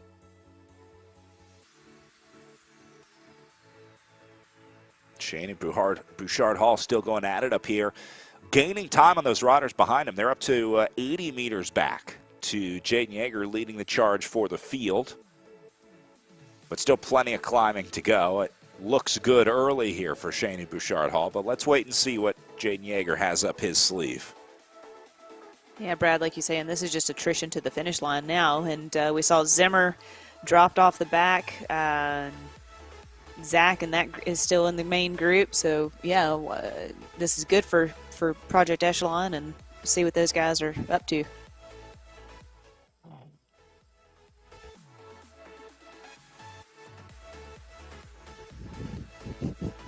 Little surprised to see Bouchard Hall letting this big of a gap open up at this time, and it really does matter as the speeds drop. The gap that you need to maintain to get a draft gets smaller and smaller and smaller, and that's one of the really hard parts about this game is the gaming part of it, in which you need to be able to modulate your power perfectly enough to stay on that wheel. You don't want to go too hard that you go past the rider. You don't want to go too easy that you let a gap open up. Still listening to Project Echelon here. Let's see what they're saying about this break of two.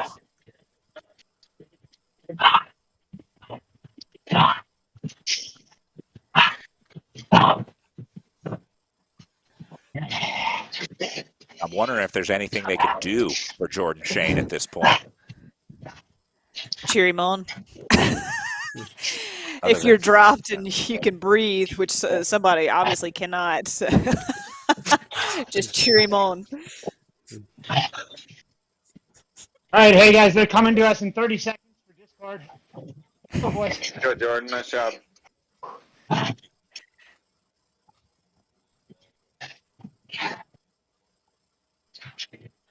right, dudes.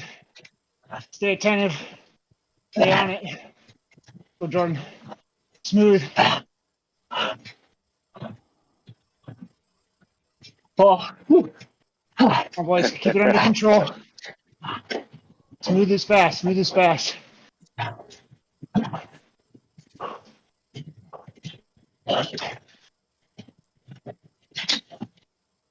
Yeah, boys. Brad, I can remember being smooth. Yeah, right.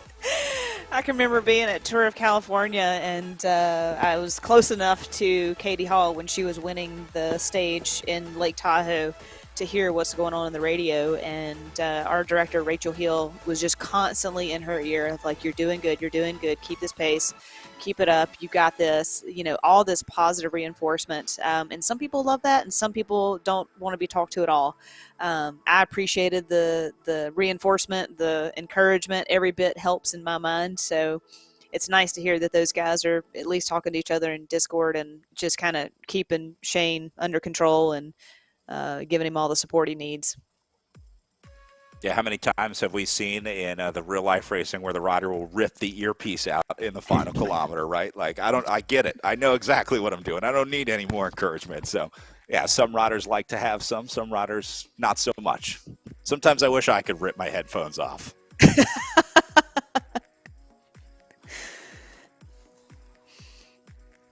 Looks like Kevin Bouchard-Hall up there on the live stream is going hard, but it looks like he's getting into kind of a rhythm. So we don't have anything to see what Jordan Shane looks like, but yeah, it looks like Bouchard-Hall has sort of settled into a bit of a rhythm here, and we'll see how the rest of the climb goes for him.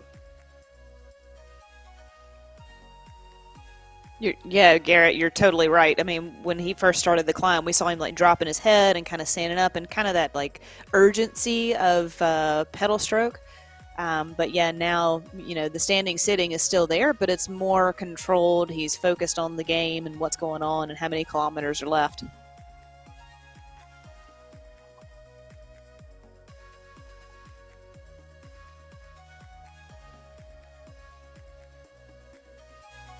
I think Bouchard-Hall is just comfortable getting out of the saddle. It's his riding style. Some riders just like to ride that way. I think that's what we're seeing from Bouchard-Hall here. One day we'll get a sensor in the saddle, and we'll be able to tell when they're standing up in real life. It'll translate over to the game. Brad, how is it determined who... Sorry, go ahead, Lauren. I was just going to say that it's a really good ride for Thomas back there, too. He's going to try and secure that GC spot along with Jaeger. And for Zach to just be back there kind of covered and, well, hopefully going to ride into the finish, too. This is kind of his course. I think he's a little bit more of a climber for, be good for tomorrow, kind of set those guys up well. Remember, big GC implications for Thomas as well. He's one of the GC competitors in the overall here. So he's looking at time and points. Garrett, you had a question. Oh, yeah, I just noticed that some of the webcams, do you know how it's determined who has the webcam? Is that a volunteer basis, or how does that work? Yeah, we ask all riders to check in to the webcam. Some of them are unable because of internet bandwidth, if they only have a limited amount of connection. But we do ask everyone to tune in. Most riders are pretty good about it. Usually there's a technical issue if we don't get cameras from the riders. But, okay. Yeah, that's on them. They can make the choice as to whether or not they want to have their camera on. Great. All right, so Shane and Bouchard-Hall here on the way up inside the last kilometer of racing. This is going to come down to a good old-fashioned drag race, but these guys are not coming back. This is going to be 1 and 2 in the race, and it's going to be decided on the final climb here. They had that hot second of reprieve right there in that corner, and it dropped to 4%. It was at 11% climbing gradient. Yeah, oh my gosh, this is hurting so bad for these guys right now. Bouchard-Hall staying in second position, waiting to make his move. You see they're both still in the power zone. Here goes Bouchard-Hall into red at 600 meters to go. Trying to close down the gap just a little bit, but he is definitely waiting. Bouchard-Hall is biding his time here. He's waiting to make a move to go around Shane, but he's running out of time. Down to 500 meters now. I'm waiting to see the power zones change. Yeah, you can't go too early on a climb because, I mean, it takes a lot longer to cover those 500 meters at 9% versus flat run-in.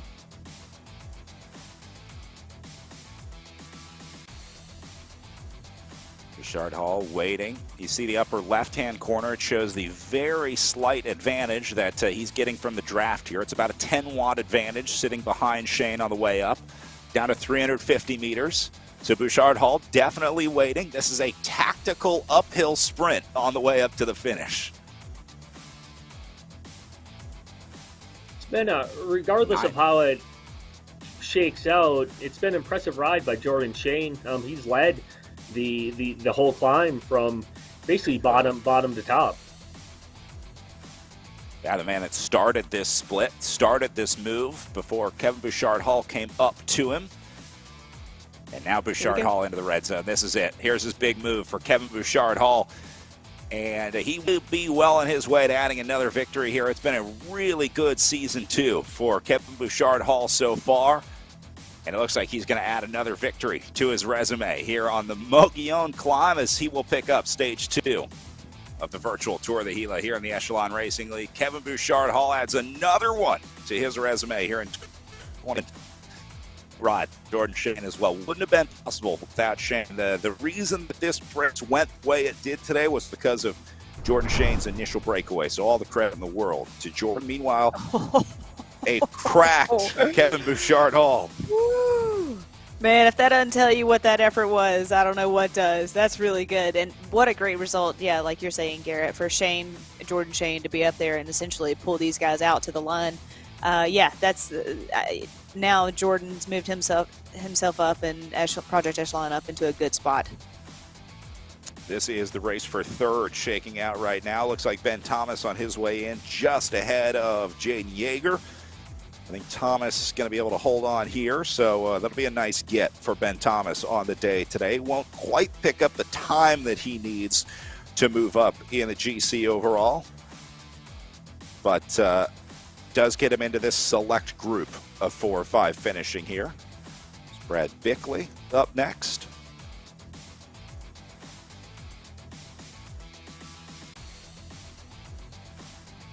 And then you're going to see Zimmer, Beek behind him. We talked about Matt Zimmer a lot today as well. Very aggressive in the early breaks. Yeah, good racing by Zimmer and way to finish out pretty strong. I mean, he was out front for a bit solo and spending quite a bit of energy out there. So for him to rebound and recover and still be in the top 10 at the finish of Mogollon is a good result. Garrett, you were talking about some of the performances today, typically being a pretty good indicator of the performance tomorrow on the Gila Monster stage. If you're one of these first 6, 7 guys that finished in that group, you're good. You're like, I can do this. I'm in a good spot, all things considered. If you were within 20 seconds of the winner on the climb today, you got a real shot at winning tomorrow's stage. Definitely. I think Kevin Bouchard-Hall is definitely the guy that everyone has to work against, kind of, because he's just in the last little bit there. He opened a 50-meter gap pretty easily. But the rest of the guys are there, and then there's some people who aren't up there, like that Matt Usborne, who had some technical difficulties, who I would expect to be back up there tomorrow, and he might be a little bit fresh, right? Because he didn't have to go quite as hard at the end today. The intrigue never ends in the Echelon Racing League. Will Usborne be better having taken the day off, or does it affect him today?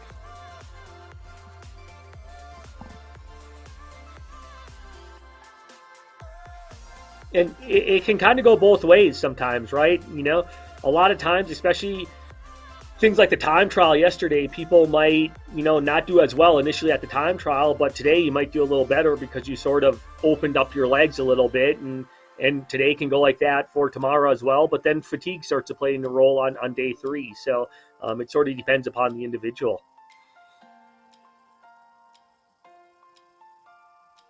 Yeah, you got to wonder if Jordan Yeager played it right by doing his TT first thing in the morning or early in the morning yesterday, and then sitting back and having a beer and getting some recovery for today. And he had a good ride for today, as we saw here at the finish. And yeah, does that set him up well and farewell for tomorrow? Watching the rest of our top 20 roll in, we saw Davenport in for 10th, Barty in for 11th. Gonsalves taking 12th place, Silen Corva in for 13th, and then we saw Schaefer and Will Harden just coming across the line there.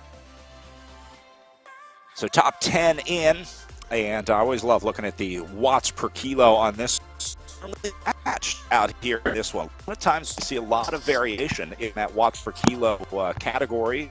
At 4.24 for Kevin Bouchard Hall and 4.75 for Jordan Shane today. Relatively easy match. That makes sense. Shane starting the breakaway, so spent a little more time solo off the front, and then Bouchard Hall joining him for a 4.24 average. Yeah, Brad, you look down there again at Matt Zimmer, who was off the front a bit solo, and he's at 4.79. So that's just an indication of, you get out there and you stick your nose in the wind. It does take a bit more effort, and it's going to have a lasting effect. And you can see came down to 9 seconds for Jordan Shane up to Kevin Bouchard Hall in an hour 20-minute effort or just under it for our eventual winner. And then Ben Thomas into third. Great ride for the British rider, Team Tour 2000 at 31 seconds back. Thomas going to move up in the GC again because of the Matt Usborne technical earlier today. And then Jane Yeager also there at 33 seconds back. I thought Yeager would do a little better today. Maybe spent a little bit too much time in cribbage last night. A little late getting to bed. Well, again, he's also kind of a bigger guy too, so going up on that climb up against someone like Kevin Bouchard Hall or Jordan Shane, I'm a slightly disagree with you there. I think that's a good result for him. All right, sounds like we have Kevin Bouchard Hall, our race winner, in our Tailwind winners room. Let's see if we can grab a word with Emma and Kevin. All right. Good job, dudes. That was fun to watch.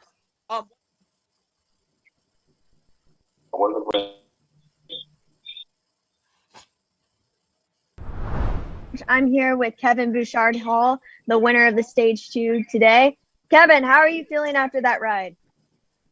Good. Feel great. I mean, couldn't go any better than that. You had a great time trial yesterday.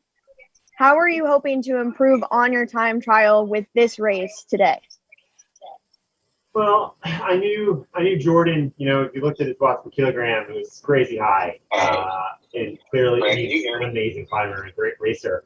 And I knew he would be the man to watch for this race. And, thankfully I had a really strong team today, and we had Jaden also up there. So we have, two GC cards to play. And then basically we had a game plan to try to protect us into the bottom of the climb. And I had a feeling that Jordan would try to light it up on all the sections, and I just had to stay with him. And the team did a really good job keeping it together at the climb. And then when Jordan wins, I was on the rivet there at the start. I almost didn't make it, but thankfully I was able to hold the draft. He did all the work on that climb. He did quite a bit. He went a lot harder than I went. I was on my limit, but he's better. And thankfully I was able to hold the draft. And you can switch that kept me there. And talking a little bit about more your team strategy, what was your strategy going into the last climb there? Well, there was those two guys that were up the road, and we just kind of wanted to let them sit. And one of them was Jordan's teammate. So I figured that Jordan wouldn't light up that intro climb before the plateau if he had a teammate up there. And that would save us, one less match that I had to do to try to match. And it worked out pretty well. He went hard up that, but I don't think he launched full bore because he had a teammate up the road. And then when we got to the top, we still had a bunch of teammates left, and they just rode it steady all the way to the climb and kept it controlled. So really, we didn't have to respond to attacks. We were able to sit and recover. I didn't have to do basically anything until the climb, and that's awesome. Last question for you, Kevin, before I let you go. How are you guys prepping for Stage 3 tomorrow? I don't know. That's what I'm gonna do this afternoon is figure out the stage. Oh, one more thing that I wanted to say is that I messaged my brother and I was like, you won Gila or did something at Gila, right? Some time ago, and he sent a message back. I was like, oh yeah, I won the I don't know how you say the name of the climb here, the Mongolian stage or whatever. 20 years ago, 25 years ago. I was like, oh, I'm doing that stage today. So I really wanted to win because y'all won the virtual one 20 years after my brother won the real one. That's amazing. Congratulations, Kevin. We'll see you tomorrow. Back to you, Brad. Thanks. The Mongolian, the Mogollon on the way up to the top of the climb. I love it. But how cool. Talking about Derek Bouchard Hall, a former in real life winner here, and now his brother, Kevin, getting the virtual win on the way up for Restart Racing. So this will be your GC time here after 2 days of racing in the Echelon Racing League. Bouchard Hall going to enjoy a nice lead over Ben Thomas in the GC lead. So as long as he can hold on to that gap over Thomas tomorrow, he looks like he may also win the overall here in the Echelon Racing League Week 3. He can claim a GC victory at Tour of the Gila, which I don't know if his brother ever got.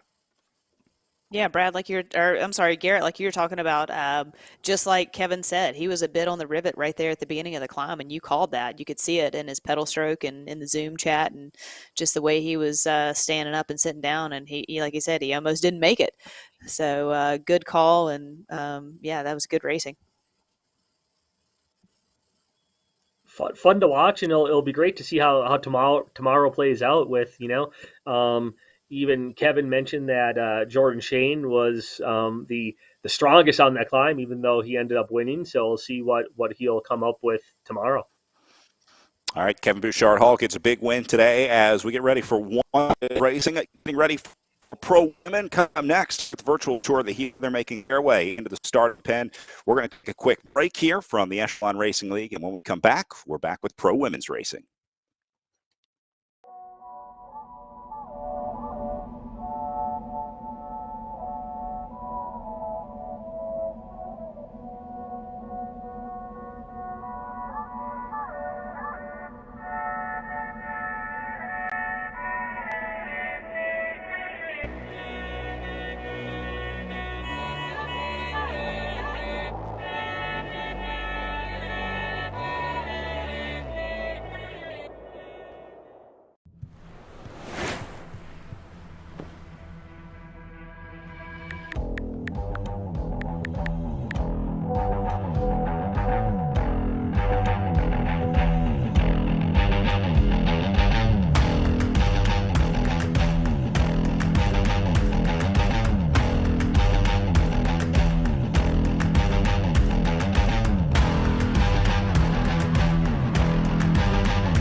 My name is Dr. Alan Lim. I'm an exercise physiologist, and I've spent most of my career working with professional cyclists.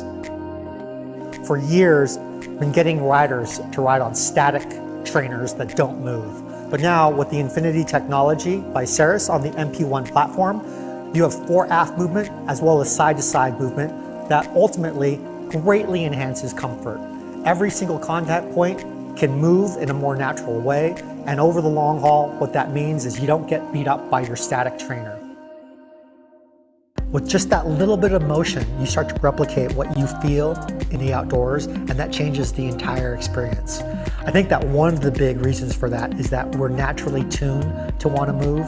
Our vestibular system, when it's activated, ends up, creating, I think, a sense of harmony or joy that just isn't the same when you're not able to move. It's like the difference between a rocking chair versus a static chair.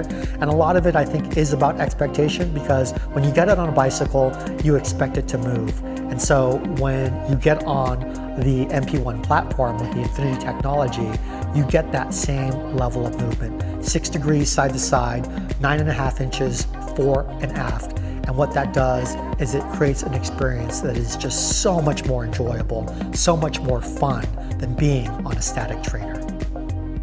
When you look at the design of the MP1 platform, it's not just designed for the H3 trainer by Ceres. It's also designed to be compatible with almost every new smart trainer currently on the market.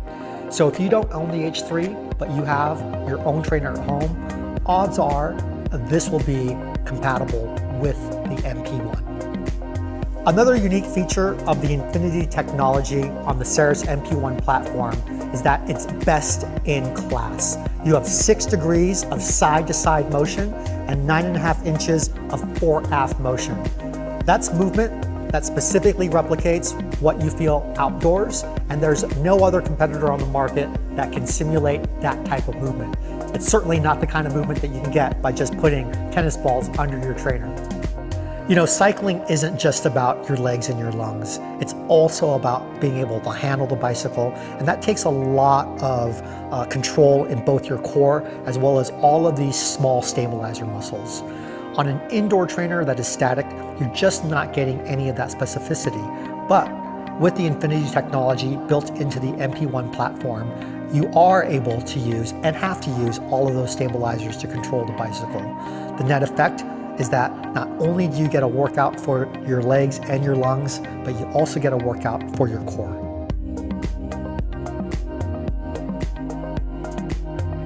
The Infinity technology built into the MP1 platform creates the best-in-class movement for any trainer system.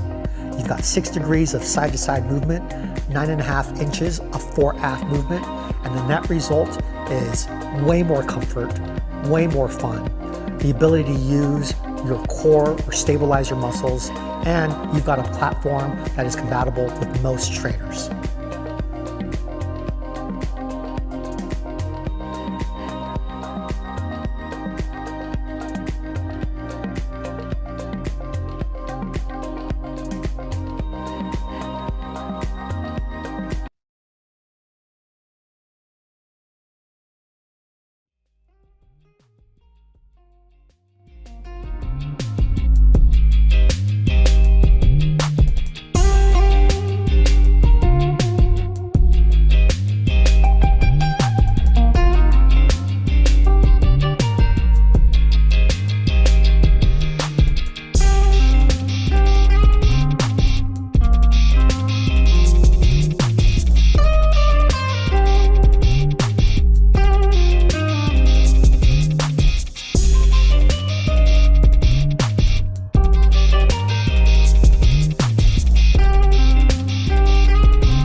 Welcome back. Virtual tour of the Gila for our second day of racing this weekend in the big Mogollon climb before we head to the Gila Monster tomorrow. Just wrapped up our pro men's race and now getting ready for pro women, which, Lauren, this season has by far been the most exciting field to watch. This battle between Jackie Godby and Julia Scalu has been bubbling since week one, and it comes to the head on the big final climb today.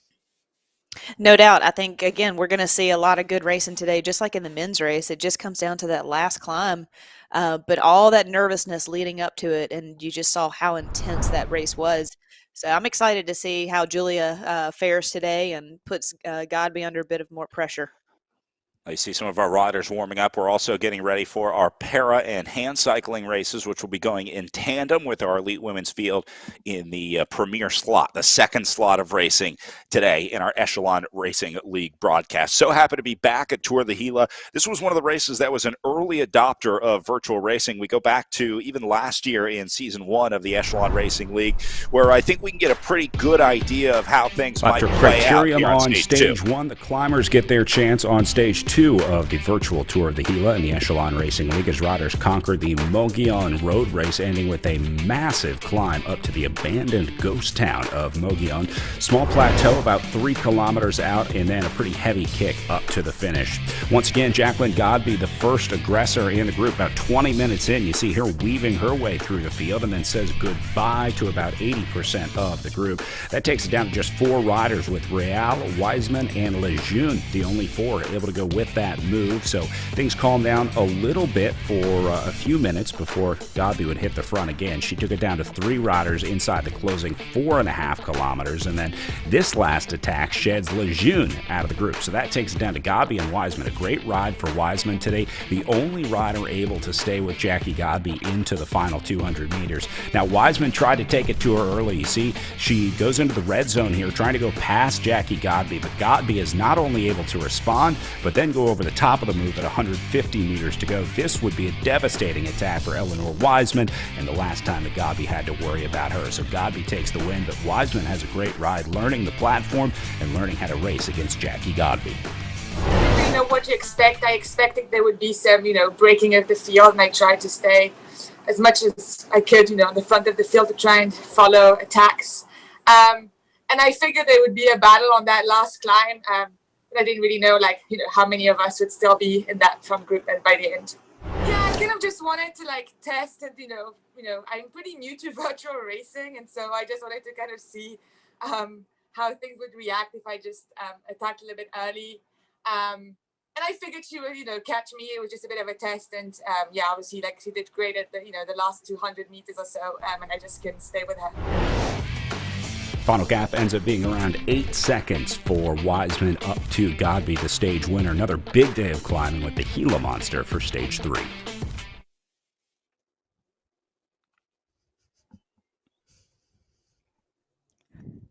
So, Lauren, this is a climb, obviously, that Jackie Godby knows well. Having won this climb last year in season 1, I'm sure she was back for a little bit more recon, but she's got some new riders to worry about this year. We talked about Eleanor Wiseman really being the only rider that challenged her on the climb, but this year she's got Julia Scalu to worry about. Yeah, and seeing Erin Ayala just progress each week in her racing on the RGT platform. Had a good result yesterday in the time trial. So, yeah, between the 3 of them, I mean, it's definitely Julia and Godby's, race up the road is what we've seen most every single race. But, hopefully maybe a little mix up today would be nice. But, hey, I expect these 2 to be off the front. Also going to be watching Erin Ayala, who has been incredibly consistent this season for the Velocity Vixen team, and then Gabrielle Schulman and Sarah Carolus, the 2 Americans for Beast Mode presented by Rose. Kim Miller, another one to watch in 6, the German rider for the Beast Mode Rose team. You can see with 4 riders inside the top 6, it's certainly a program that has come strong in support of Julia Scalu. And then we look back a little bit further at Maura Nelson into 8th, Anna Rokkanen in 9th, and then Elisa Haig sitting in 10th place overall with just under 464 points of ninth place. So riders looking to move up in the GC, also looking to get stage wins. But I think this is really a battle for the ages this year in 2022 and season 2 of the Echelon Racing League, talking about this matchup between Godby and Skalou. What amazes me is that Skalou has not yet gotten a win here in the Echelon Racing League. I thought for sure by now into week 3 we would have seen Julia Skalou able to get at least one win, but maybe she was just waiting for the climb today. Yeah, she just keeps trying. I mean, that's for sure. She just keeps putting the pressure on Godby, and Godby just is like relishing in the pressure. I mean, every time we interview her, she is excited about the pain that's coming. And I've never experienced an athlete that's had that kind of mindset. So it's refreshing to see, and I like the battle, and I like the rising of these athletes to they're the best.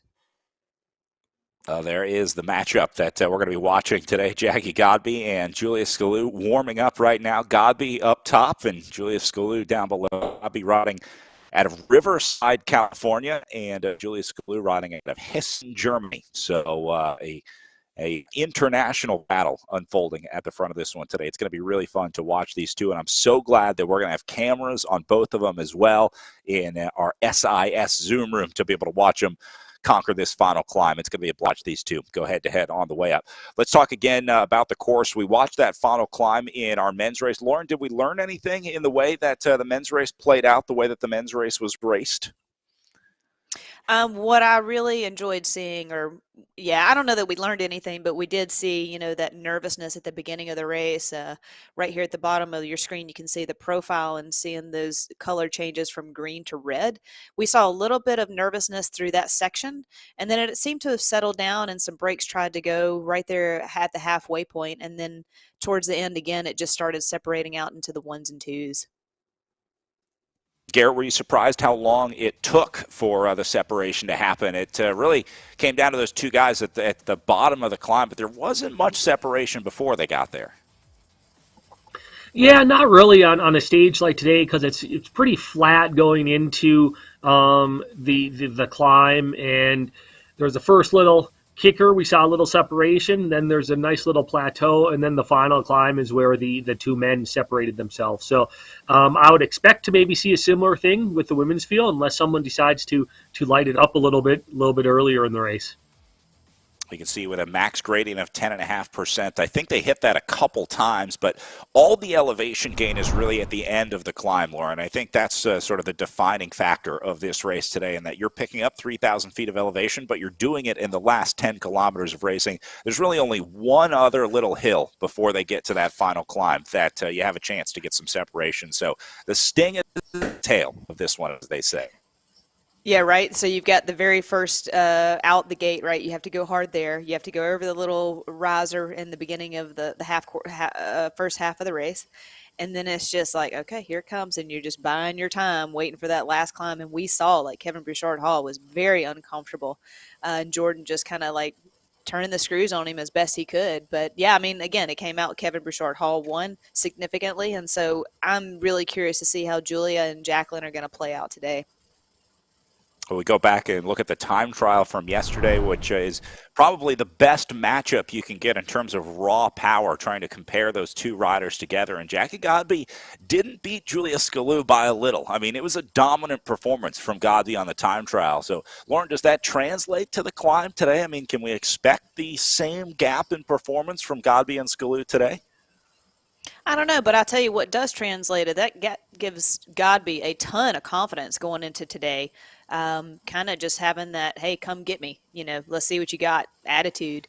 And that's kind of how Godby's been in a very positive way, not in, any kind of aggressive way. But it's Godby is saying, let's go head to head. And Shalou's definitely trying to answer that call. All right, inside of 1 minute to race start, you see the pen of riders getting ready to roll as they will start to crank their power up here. Again, you have to have the very strong start off the line here at the Virtual Tour of the Gila, part of virtual racing. So you see everybody starting to power up, starting to crank those bikes up. Again, our para and hand cyclists also going to be leaving their start lines. They'll be racing in a parallel virtual world. We'll be checking in throughout the day with them as well. But really all about Jackie Godby up in the top left corner of our SIS Rider Zoom room there as she gets ready to light this rocket for our elite women's field. Man, this is going to be a good one. The battle we've been waiting for the better part of 4 weeks ever since Julia Salou came on the scene, and we're finally going to get the battle that we've been waiting for on the Mogollon, and then of course the Gila Monster tomorrow. So, Lauren, probably not much you can do early other than try and hang with this group as long as we can. We watched riders like Megan Easler yesterday that really tried to give it a go. So I think a lot of riders are just hoping to make it to the bottom of the climb with the main group today. Yeah, can any team kind of put some tactics towards Godby today and try and put her under even more pressure? I don't know. She's just been able to react so calmly and efficiently to anything, essentially. She'll let stuff go up the road, and she's just going to continue to do her pace, and she just claws them back and makes it look so easy.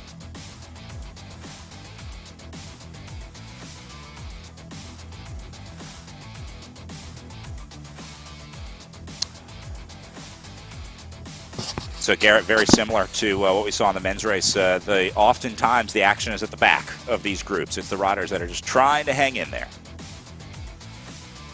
Yeah, the start is always, especially in these virtual platforms, you see the individuals are warming up for 30 minutes, if not more, ahead of time just to get ready for the start. And it's fast and furious at the start, and some people get shelled off the back, but then it sort of settles down for a little bit, and there'll be some tacks as we go, but we'll wait for as we said earlier, the sting at the end of the race.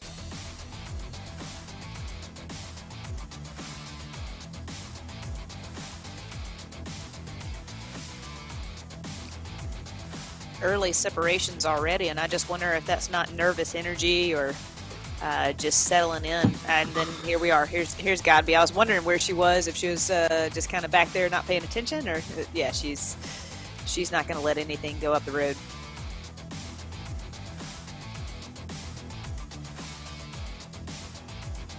And Godby's definitely in the driver's seat, obviously, with her performance yesterday, and then last year she won the stage, so she has the blueprint for how to go about and take care of business on a stage like today. And not only did she win this stage last year, she won all the stages, so she's a force to be reckoned with.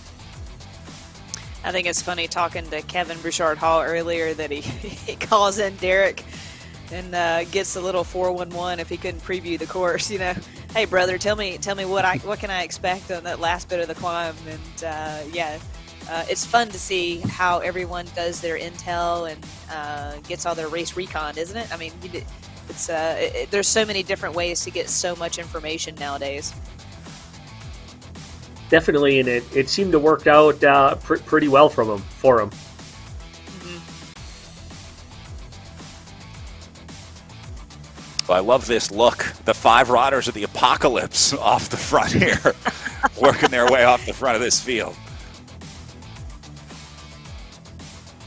Everybody that we mentioned pre-race is all right here. So, yep. Everybody's keyed up for today's race, no doubt.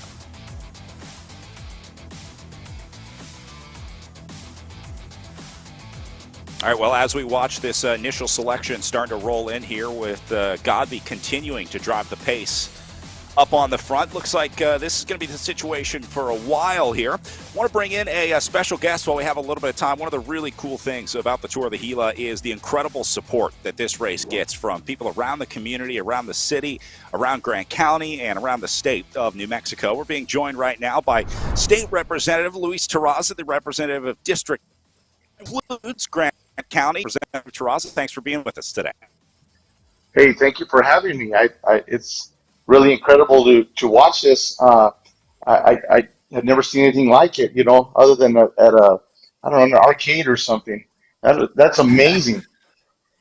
It is a new style of racing that we're experiencing here in 2020, 21, and now into 2022 as we continue to fight the COVID-19 pandemic. But I know you've always been a big supporter of the Tour of the Gila, going way, way back. Race director Jack Brennan really listed you as one of the great champions of this race. What is it about Tour of the Gila that makes you so supportive?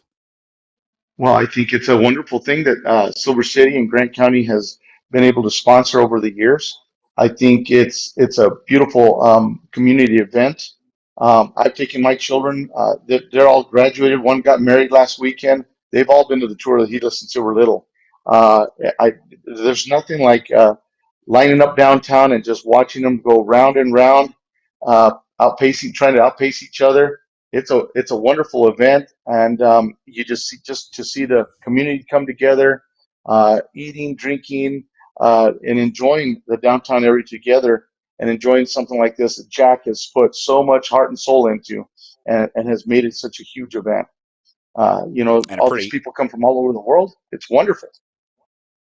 pretty incredible postcard for Silver City and Grant County as well. I mean, what a better way to show off your home than bringing people from all over the world to take pictures and make videos about this beautiful land. It's wonderful. I again, so he has different courses, all that. And one of them goes by my funeral home. I'm a funeral director. That's really what I do for a living. And so Jack and I have coordinated for years. He actually coordinates, but he tells me, look, this is where the course is going to go. Call me if you have any funeral processions going through there. Jack and I have been able to get a whole funeral procession in between them, going in circles, passing the funeral procession into a church that's downtown, St. Vincent de Paul Catholic Church, and we're able to get our whole the whole group in there and still not disturb the race. So it's been a pretty incredible thing to work with Jack, and Jack really, my hats off to that man. He's a good man, and he has volunteered I can't even imagine how many hours to make this become what it is today. Speaks to the incredible team behind the scenes that make it happen, including you. I know you have, even if you think it's a small part, you do have a part in making the Tour of Gila happen every year. So thank you for that, and thanks for being with us on the virtual race today. It's really cool to be able to connect with people like you in the virtual world as we wait to be back in person this year. So thanks for joining us, Representative Luis Terraza from District 39 here at the virtual Tour of the Gila. Brad, God bless. Thank you very much, and I hope everyone stays safe and enjoys the race. Well, just one of the many very cool people that we get to meet here at the Tour of the Gila. We heard from the Lieutenant Governor at the start of the race today, state representatives. We're going to have some state senators checking in as well. It really is a community event, Lauren. It's amazing the support that this race has. Brad, who knew he owned a funeral home?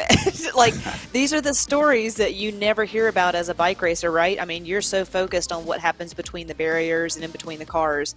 But, to know this is the stories of the community that tells you what goes into putting on a bike race is to have to work around a funeral procession. And all I have to say is next time we race by his funeral home, can he put out like a casket or something? Let's just jazz it up a little bit for all the racers knowing what's coming. Well, certainly has experience in the caravan. A funeral procession probably looks very similar in size and scope to a UCI caravan. There's the, same traffic principles that apply. So it's sort of a natural fit. Yeah, very cool to be able to work with us. We've done some crazy things at bike races to make them happen. At the Giro de Grafton, part of the Tour of America's Dairyland that we had a few weeks ago, they have a fire station on the inside of one of their criterium courses. And for an entire day, the entire fire station moves their operation into a parking lot outside of the course. They relocate the entire fire station. And there's all these rules that go in. You have to have all this stuff available if you're going to, close down a fire station. But they move all the engines out. They move all the gear out. They have it all ready to go so that they can serve the community if need be from outside of the course. It's just amazing what goes into to the local work behind the scenes. I know you're starting to see a lot of that now in your post-career retirement, seeing more of what goes on behind the scenes at these races. It's really incredible. I absolutely love it, and now it just confirms my notions and thoughts that USA Cycling puts on the safest races in the world. And just to see, like you said, all the people, as a racer, I always enjoyed just telling the volunteers thank you, because they are volunteers and they're standing on the corner and somebody's driving up and they're not very happy about having to stop for some bike race that's messing up their Saturday morning. But that's a lot of effort and a lot of time on their part. It's their Saturday morning. They could be doing something else. So, a thank you goes a long way, because you never know what goes on behind the scenes. And to put on such a great community event, and you're from out of town, you don't live there, you're just there to essentially put on a good show and do your job. So that is such a great story, and so nice to have people like him on just to talk about what goes on behind the scenes, and to know, like you said, about the fire department having to move their entire all of their stuff outward, and to be prepared and ready to, again, to serve their community. They're serving the community by having this bike race and by being available for any 911 calls. That's amazing. Garrett, it's a small but mighty community down in Silver City. I guess you are technically now an adopted local, right? Are you considered a Silver City local by now? I would maybe, hopefully. I love my green chili and my green chili sauce, and so I think that goes a long way as well. But to add on to what you guys are saying, I think it is very impressive, especially, Silver City's a small community, 10, 20,000 people if you consider the other areas, and it has basically right now one of the biggest bike races in the United States, and it's been going on for, what did Jack say, 30 plus years. So not only their Jack, the race director, I know for Western New Mexico University, where I work, I get the students out there for the stages. We hand out neutral water, things like that. I give them a little bit extra credit as well, but they get out there for all the stages. There's all the host housing involved, etc. So I think it's pretty impressive, and it shows the character of Silver City and Grant County at supporting such an event. And it's a big part of our community, and we hope to see the race continue for many years into the future. You mentioned Western New Mexico University. We're going to be hearing from Dr. Bettison a little bit later today. I always get the opportunity to talk with Dr. Bettison for the start of the Tour of the Gila, because I'm constantly learning about the pottery, the Nimbus pottery in the area, which the winners' trophies at the Tour of the Gila are based off of. And so we get a cool little history lesson every year. Lauren, I know we saw that trophy at the top of the show. By far, one of the coolest trophies in bike racing. No doubt, handmade from the community. Like, it's just, it definitely would stand out on your mantle. I never won Tour of the Gila, but they're just absolutely gorgeous, and I would always admire the GC riders that did win one of those pieces of potteries, because it's homemade and it's hand painted. It's just a work of art. Let's hear from Dr. Bettison right now, actually, about our winner's trophy here at Tour of the Gila. Well, the reason that they survive is that many of them are found buried as a last final function of the vessel, to be buried with the deceased.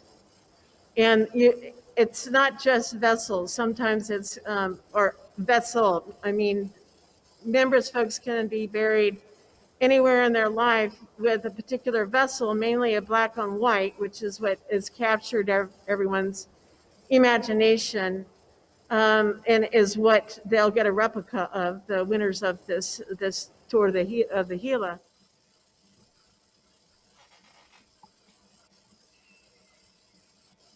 As the famous black on white style of pottery, and we saw some of our previous overall winners with their pottery.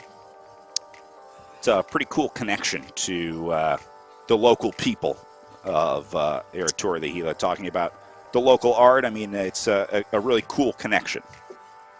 And how cool is it that our virtual race winners also got the winner's trophy this last year? I think that's really cool. It's you never know what you're going to get in the virtual world, and this year you get your NFT. I don't know which one I'd like better, the NFT or the piece of pottery. I'm going to go with the pottery because I know nothing about an NFT. And what's kind of neat is I spend a lot of time, I don't ride bicycle as much, but I spend a lot of time exploring the Gila National Forest and the Gila Wilderness. And there's a lot of ancient culture that can be found. Geronimo grew up in the area, etc.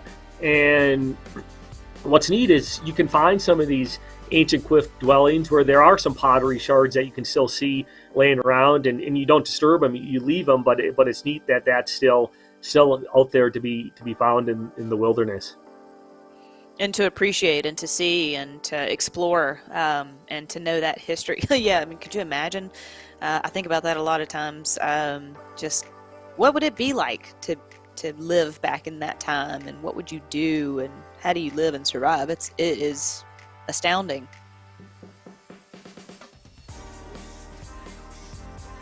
Exactly. There's no turn on the water and get hot water, or adjust the thermostat to adjust our temperature, or do virtual racing on the internet, right? Yep. My, how far we've come. Taking a look at second group on the screen right here. This is the separation back to sixth place with Dorr, Nelson, Ulay, and Baker, who are coming up on a kilometer behind the lead group of 5. So there's the separation right there. Godby, Chalou, Ayala, and Easler are clear. This is going to be a nice race for a second. We'll keep an eye on this group as well. Garrett, you were talking about even just getting hot water, things like that. The water vessels are a big part of what Dr. Bettis really studies. She has been able to learn a lot from studying the water vessels. And Lauren, as you were talking about trying to piece together what life was like back then, well, it turns out that's exactly what Dr. Bettison does. Take a listen to this. Well, the Mimbres people, it's one of the branches of a cultural group that we define as the Mogollon. So they're the Mimbres Mogollons. So they're a branch that lives in a particular area in the Southwest. And as groups of Mogollon peoples, whether they're Mimbres or Jornada or something like that, they look more similar to each other than to other cultures, at least to our eyes as archaeologists. And so the Mimbres, although are very specifically different and make themselves a branch within the Mogollon because of their pottery traditions, the way they live, the way they organize on the landscape. So it can also be used to define the culture itself as the Mimbres and Mimbres pottery in particular during a very specific time frame. People don't think of as the group as being around for a long span in terms of in general, people don't think that way. I do. I think of it as the Mimbres people start becoming Mimbres, when they come into the area, when they inhabit the area, and then just seeing these changes in pottery and the way they organize themselves. To me, there seems to be a difference. So I'm going to refer to them all as the Mimbres, but there's other people that will say, when I talk about the Mimbres, I'm talking about the Mimbres Classic period, which is when all this beautiful black on white pottery is done in this area of the Southwest. Between about, I guess I'd say 850 to 1140, if you're going to define sort of the height of when they were making this black on white pottery. Well, the Mimbres people, it's one of the,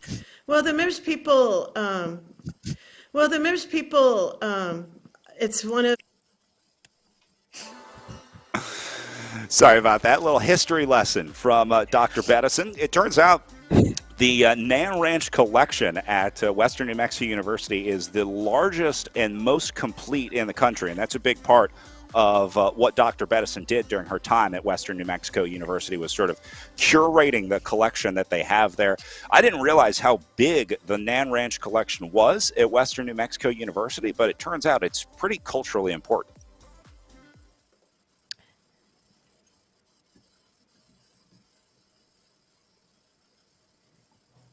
Well, when we excavate, we will take samples of soil from different things. So if there's a vessel that we find on the floor or somewhere that, has been, we'll take the soil sample out of the middle of the vessel, or we'll take that vessel and use distilled water and do a wash and pour that into, that's called a pollen wash. So we want to see what that vessel was holding. That's kind of how you can, they don't always dry and preserve very well. You know, corn cobs and maybe there or something like that, but or beans. But that's the way to find out what they were using certain vessels for, but also what they were eating. Then we also take these soil samples and flotation samples, which then go back to the lab. And I never really did flotation samples. It kind of tells you what flora are in there, what types of plants are around the site, what plants people may be using at the site. So that's how we know some of those things. Of course, with also remnants of squash, beans, and corn, we know about that, prickly pear, things like that. That comes from anything that we would get from a pollen wash or a pollen sample, a flotation sample. Then the other way we know what they eat in terms of animals is to see what's in their trash in terms of faunal remains. So, you know, do we have a whole lot of, at certain times, whether it's in the northern part of the Southwest or in this part of the Southwest, when drought comes into play, you see an increase in rodentia, which are mice and field mice and rats and things like that. You also go seeing more to rabbit drives, things like that. But you also see things like mule deer in there. What you don't see, I mean, it's rarity, is elk. So elk was not located in this area. They did not eat elk on a regular basis. But then there's other faunal bones that come up and it can be put in a special place. And so dogs may not be in there, but dogs could be buried. They have been in other archaeological sites, not necessarily members. Turkey wings. We also find debris from macaws. They're not being eaten. We don't hold turkey questions up and down. Is it just for their feathers? Is it for other things? Or is it also something that they're eating? But it's mainly by trying to figure out what they're eating is by doing, with permission nowadays, because it was, is doing testing of ratios of carbon in human bones to find out how much they're relying on crops versus hunted and wild game. It does show up but differently, and you're talking to someone that knows a little tiny bit about that. Enough to go, oh, okay, that's what they found? Great, okay. That's, you know, that's not my forte at all. But they do that also to just see the health condition of folks. But that sort of analysis, since it's destructive, is something that has to be done only with permission today. That's not something that we do without permission from the appropriate tribal entities. It's always a pleasure learning from Dr. Bettison. I had no idea that they were able to glean so much information just from a little bit of pottery. They were able to learn about their diets and what they were eating and drinking, how they were living, and that really speaks to the importance of the work that Dr. Bettison does and what we're able to learn about. And the importance of having the respect and trust of the people of the land. So that's got to be a really hard job. A newcomer on the scene here off the front of the race. We're looking at the British rider Mobbs. Taking a look, she has put Godby and Skalloo in a little bit of trouble here. Some separation there. Going back to those two. Ayala letting a small gap open up. So this is the race for what is now fourth place. Normally that's the race for third because we're used to seeing Godby and Skalloo up there racing on the front. So Mobbs is the wild card out there today, crushing 5 kilo on the front right now. Good to see. And, you know, this is where you can kind of put Godby and Skalloo under a little bit of pressure and to where they'll start looking at each other. Who's going to pull this back, or, you know, what kind of effort are you going to do to are you going to let that go up the road? And it's nice to see a new name at the top of the list. And this may force Godby and Skalloo to even cooperate, dare I say, in this situation.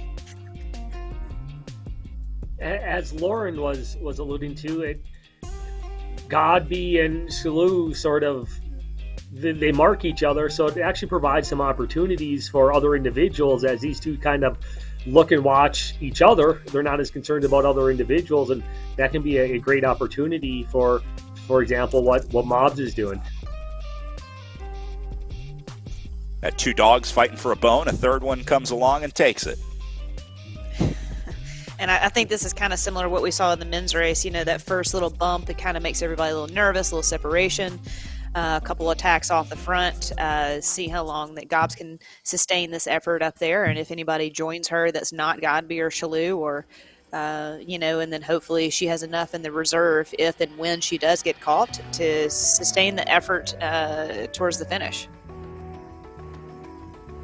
Important to note, still at 31 kilometers of racing to go, so they got plenty of time to bring Mobs back. It's easy to start strong, but we'll see if she can hold on to it. Got that group of three racing behind her, as it looks like Ayala has made it back up to that group. So a great riding from Erin Ayala today, as she has made that selection, went across the gap from the Isla group, and is now joining Godby and Scalou. So Mobs has a pretty big problem behind her. Godby, Scalou, and Ayala.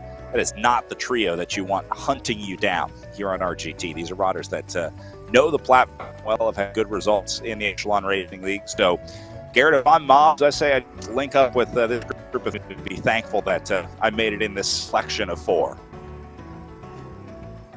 Definitely. It was a hard selection at the start, and we saw, a couple kilometers into the race, there was 5-6 riders that were still there, and now you're riding off the front with, you know, a couple of these super strong individuals behind you. So I think you got to give Mobs a little bit of credit here and see what she can do, and maybe she can hold it for a while. Mobs riding for the faster cyclist team with Dominika Jimnicki, Urska Korent. We saw some good results early on in the season with Brenna Nelson and Mormon Nelson in there as well, and then Laura Perry rounding out the faster cyclist squad. So looks like Mobs has taken over for Korent as your team leader. Still big effort. She was just in the red zone for a little bit. So Mobs is, it's not easy to stay off the front like this. I mean, she's putting in a huge effort just to keep off Scalou, Godby, and Ayala behind her. Oh, look at Ayala trying to fight in this group. Yeah, the longer that Ayala can stay with these two, the more confident she'll be, and the more confidence she'll have moving forward. And you know, I hope that she can stick to her wheel for most of this race, or all this race.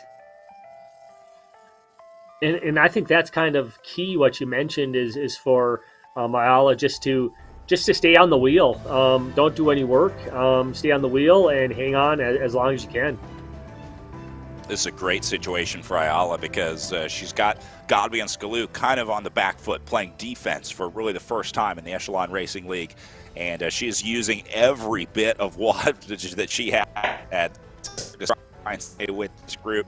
This might be the ride of the day, no matter who wins this race. If Erin Ayala can stay with Jackie Godby and Julia Scalou on a day like today, I mean, that's your ride of the week right there. You can see they're kind of hitting this little riser right here at 5%, and it's putting the pressure on Ayala. Unfortunately, a bit of a gap. I don't know if I hope she can get that back. Still, it's been early in the race. Hopefully she can recover and try and get back up to those too. We're talking about some of our favorite trophies over time. She has her Tour of America's Dairyland overall trophies over her left shoulder. You see just below that wheel. I recognize those as familiar overall category winner trophies from Tour of America's Dairyland. So nice to see that she's got some of her Palmars displayed next to what looks like her collection of race numbers. Velocity Vixen with just two other riders on the squad here with Bonacisi and Holly Larson. So Ayala has really been riding her own race. She doesn't have really many teammates on in terms of trying to use team tactics like we talked about with some of the bigger men's squads, but it hasn't affected Ayala yet this season. She has had a great year here in Season 2 of the Echelon Racing League. And back to it today, hung with that first group for a good part of that first little climb. All right, Godby and Scalou have now caught Mobs up on the front. And I'm wondering if Mobs might be realizing that she took off a pretty big bite to chew here. And but why not? I mean, you know, we have just seen these two go up the road over and over and over again, and you got to take it to these two and just see what you can do. And we're almost to the halfway point, and you know, you make them come to you, and then you hope like heck that you can hold their wheels when they come around.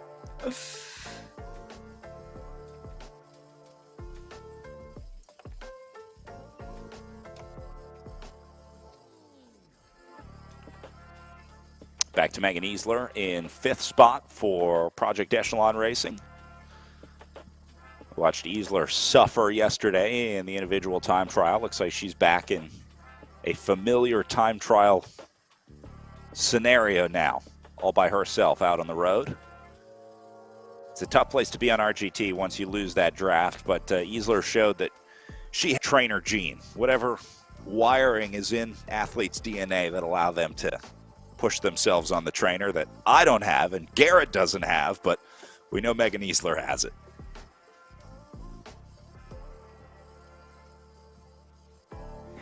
No man's land, but it seems like anybody that's racing RGT is kind of comfortable in no man's land. They thrive here. They thrive on the trainer. Yeah. Tough spot to be in.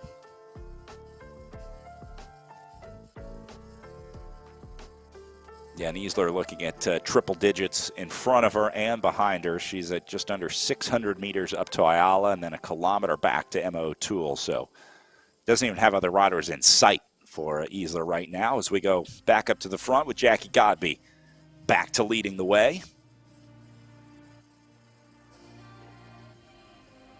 Did not expect to see a third rider in this selection today. This was a not on my bingo card for our elite women's field. The dominant way that Godby and Skalou have been riding so far this season. But Mob's the new addition to the front group. Exactly, Brad. We haven't even heard of Mobs until today, as far as I know. So yeah, this is a good change for us and give us some good insight moving forward, I hope. Looks like Jackie Godby's Soigneur opening up a package of SIS for her. Perfect sponsor placement. I love it. Labels out and everything. Man, look at the focus that Jackie Godby has. I mean, she can't even look away to take a gel. Like, you have to be so focused on this game that Godby can't even sacrifice, you know, the couple seconds to rip open that top. But she doesn't want to lose that draft. She doesn't want to do any more work than she has to. It's incredible watching the precise work of Jackie Godby in these virtual races. Even the squeezing of said gel. Totally. But that's why Jackie Godby always has the lowest average watts per kilo. When we we look at the results, she's always at the top, but somehow she always has that magic ratio. It's because of things like that. She doesn't waste a single watt when she's out there racing.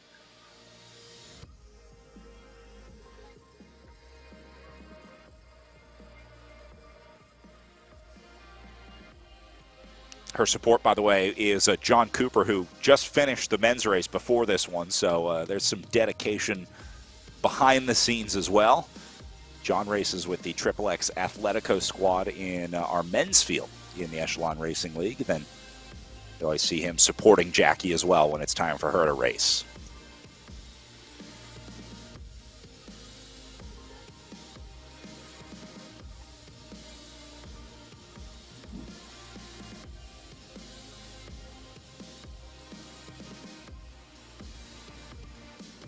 Solo, Aaron Ayala.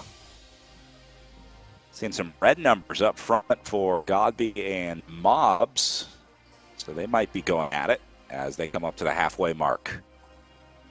And Aaron actually sent us a message on Facebook. It's Dr. Aaron Ayala.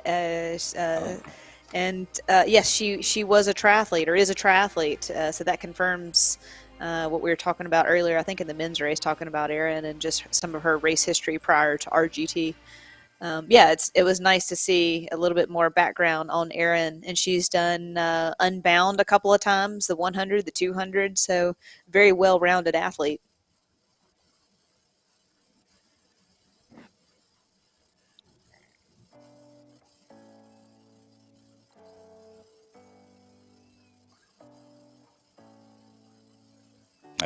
Erin Al with her PhD in psychology, licensed psychologist.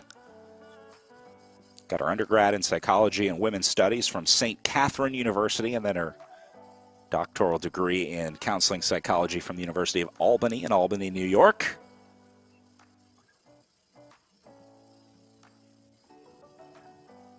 I guess that would explain the ability to ride so well on the trainer. I think there's a lot of sports psychology that goes into trainer riding. There is a huge element involved in virtual racing. You can have the best legs in the world, you can have a huge VO2 max, but if you can't push yourself to use that power, then it doesn't do you much good. Did you ever work with a sports psychologist, either of you? Did you guys ever have one on the team? Like, would either of your teams have ever linked you up with one, Lauren, maybe on United Healthcare or the national team? I actually took on a sports psychologist on my own, but we did for Optum. We brought in a sports psychologist for a couple of our team time trial camps, just to talk through those efforts and that bonding situation, because a team time trial is such a hard effort and such a team effort. But I enjoyed it. As a matter of fact, I was going to joke with Erin later and ask for some guidance for trainer positive reinforcement. Like, what does it take, man? How do I get that mindset to even just get on that thing sometimes? But no, I find that to be extremely important. I think this is the new unknown territory is mental health and the mind games that go into it. This is kind of the unknown area that we haven't really had a chance to explore, because you can't quantify numbers or data essentially for your mindset. But I think it is extremely important, and it just carried over into life. I mean, because it's not just the athlete that lines up on the start line, it's everything that took to get to the start line essentially. And we've seen this in RGT. We've got families, we've got work, we've got life going on around you, and that is just right in your face in RGT, which is a good thing to see. We need to know the athlete way more than just a bike racer. We need to know who they are as a whole person. Yeah, and I've never had the opportunity while I was racing to work with one, but here at our kinesiology department at Western New Mexico University, I'm sort of the exercise physiology side of things. I work with the watts per kilogram, VO2 max testing, etc. But my coworker, Dr. Takahiro Sato, he does a lot of the stuff more related to sports psychology, works with mental imagery, things like that, which as Lauren was saying, I think it's a big role. We sort of know how to maximize a lot of our physical performance, but what happens between our ears right now is kind of a big black box that I think holds a key to improving a lot of performance. Well, now knowing that we have so much available to us, I'm making a comeback between Erin and Garrett. I got my mental, got my physical. I just need a mechanic, and then I'll be set to go. But I'm establishing a super team to mount my comeback to cycling here. Hey, we're supposed to do tandem at Iron Horse. Remember, don't you forget that. I'm not going to forget that. That's what I meant. That's what I meant. I'm getting all trained up for our Iron Horse Bicycle Classic race. I have high expectations of you, Brad. Trust me, you're going to need a sports psychologist after our tandem race together. We're both going to need them. Brad, I think you're too much of a project. I'm going to take that as a compliment. Thank you. There's definite hope. There's hope for Brad. But we just call that let you know, Brad, where I come from. Yeah, I'm quite different on the bike than off the bike. So if I get a little angry, don't take it personally. That's good marketing, right? If there's hope for Brad, there's hope for anybody. There you go. See, if you can get me. Yeah. Well, Well, we are just over halfway through our stage today as we take a look at our front group. Godby, Skaloo, and Mobs still there. All the credit in the world to Mobs. This is a great ride for a new rider.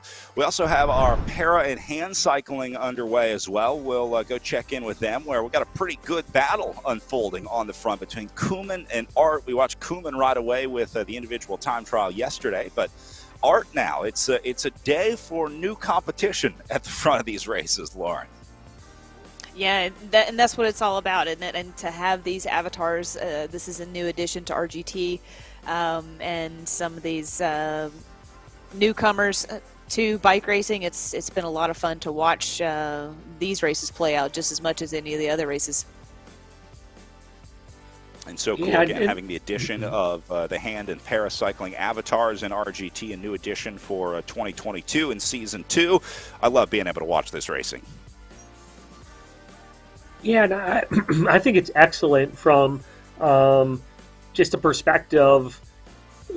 We have this idea, and the American College of Sports Medicine came out with it, and I teach all my students that exercise truly is medicine. And so any way that we can get people out there to exercise and, hand cycling, etc., adapted fitness, these are such great ways to get people out there exercising and reaping the benefits of exercise. It's just great to see, and that RGT offered this platform for this to happen.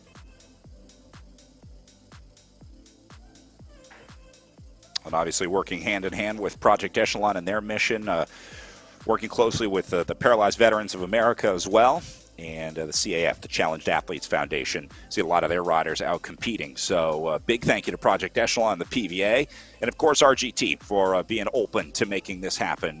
Not every platform or every business would be open to an opportunity like this, but RGT was first to raise their hand and say, we want to make this happen.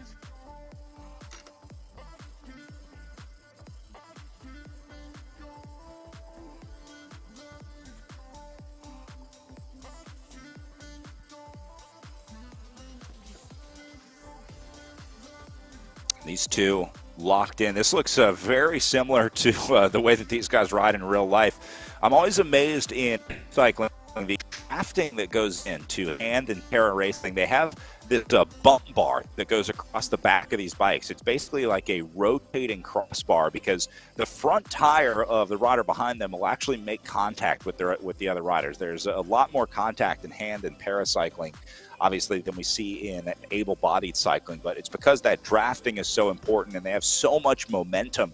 So they install these rolling bump bars, very similar to if you were motor pacing with a motorcycle. A lot of times people will install those bars like over the rear wheel of a motorcycle if you're trying to motor pace. But it's incredible how closely they ride together, and they've done a good job of recreating those dynamics, those physics in RGT. And like you said, Brad, you can see in the top left-hand corner of the drafting capability, and when the numbers, you can see the two avatars up there in the top left-hand corner of drafting, and then you can also see when the number goes to red that they're expending energy that they could probably be saving, which is a good thing to see in the whole platform and to understand what's going on and why he's drafting.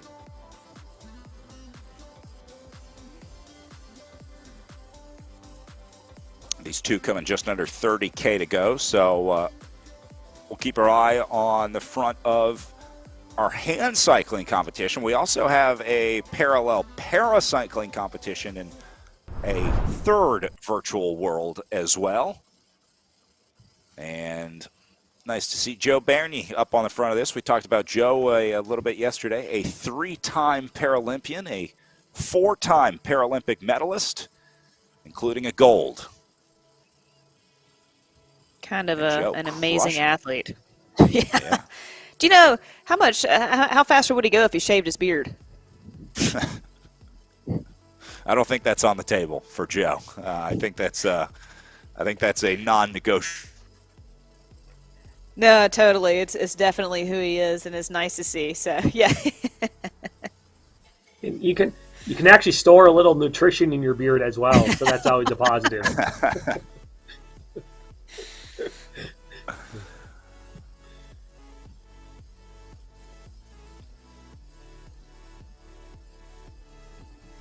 And then And you see behind Joe, Key sitting in second position, actually giving Brenny a little run for his money here. He's only 40 meters back. So I think Todd Key is about to make it up to Joe Brenny here. Yeah, he said he's going into the red, trying to close that gap down.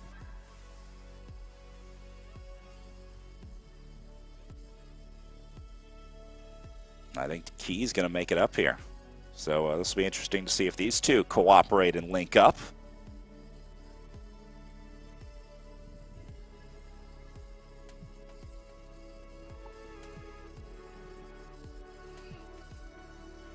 Bernier going to go into the red and hold on here. So those two will link up. So we'll keep an eye on Bernier and Todd Key here in our paracycling competition. Back to the front of our pro women's field. Godby, Skaloo, Mobbs still going at it. These two unable to get rid of Mobbs here, so I think she's going to be here to the base of the climb. I don't see her. I mean, if you made it this far, Lauren, I think you're probably good, at least until you get to the hard climb. I think so. The unknown. She's definitely our wild card, isn't she? We don't know much about her. And Skaloo and Godby got to be thinking the same thing. Is they're so used to the two of them racing, and they know exactly how each of them race. But now they have this newcomer sitting there, and she is essentially created this break. So they better keep their eye and ears on her for sure, not knowing what to expect from her. Garrett, sometimes this happens at like international races like the Tour of the Gila. American riders will see new riders come to race that they've never raced, riders that will come over just to do a Tour of the Gila. I remember a lot of like Central American teams, UCI Continental or Pro Continental teams. Sometimes being that unknown rider is a big advantage. So you can kind of slip away. They don't really know what to expect. So I'm wondering if, she's going to enjoy the advantage of being the unknown out there today. It's definitely a benefit where Mobbs can actually just kind of sit on and not relax because they're riding really hard, but just sit in the draft of these two individuals that are looking at each other and hopefully get a little bit of a free ride to the base of the climb and then see what could happen. But all it takes is one race, right? One result, and then you're kind of knowing and you don't have that advantage anymore. So take advantage of it when you can, and we'll see how she performs here as the stage moves on.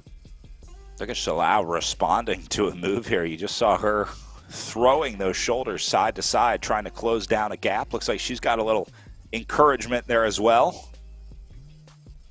She has two fans. All right, not my best material. Come on now, that's good. That's good. We'll take it. I don't get it.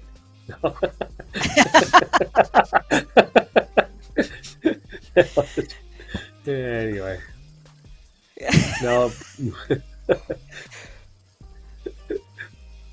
I think Shalou is probably just like us, wondering who this Mobbs character is, because I saw her pointing at the screen a couple times. Maybe amazed at the performance. Godby, meanwhile, hasn't blinked in the last hour and a half. She has been completely locked onto this screen.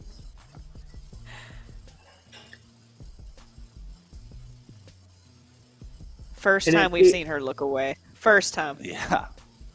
She heard you. It's interesting how Godby is riding her time trial bike, it looks like.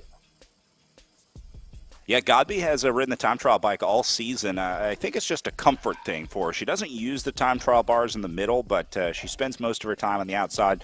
Comes from a triathlon background, so a lot of times those riders are more comfortable on a time trial bike because that's where they would have spent more of their time training. It looked like Shalao just housed a Coke there on the left side of the screen. Yeah, I mean, take what you can when you can get it, I guess. Caffeine and sugar, just like a gel, essentially. Can't hurt. Whew.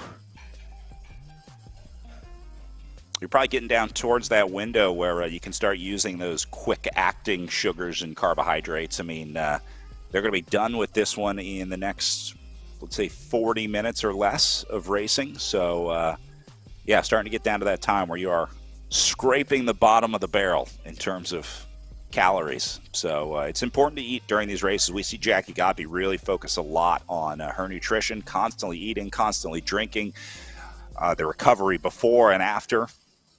And Shalou obviously putting an effort into that as well, making sure that she's keeping the tank topped up. Garrett, you could probably talk on this. I mean, how fast will she burn through that, or how fast will that hit her system?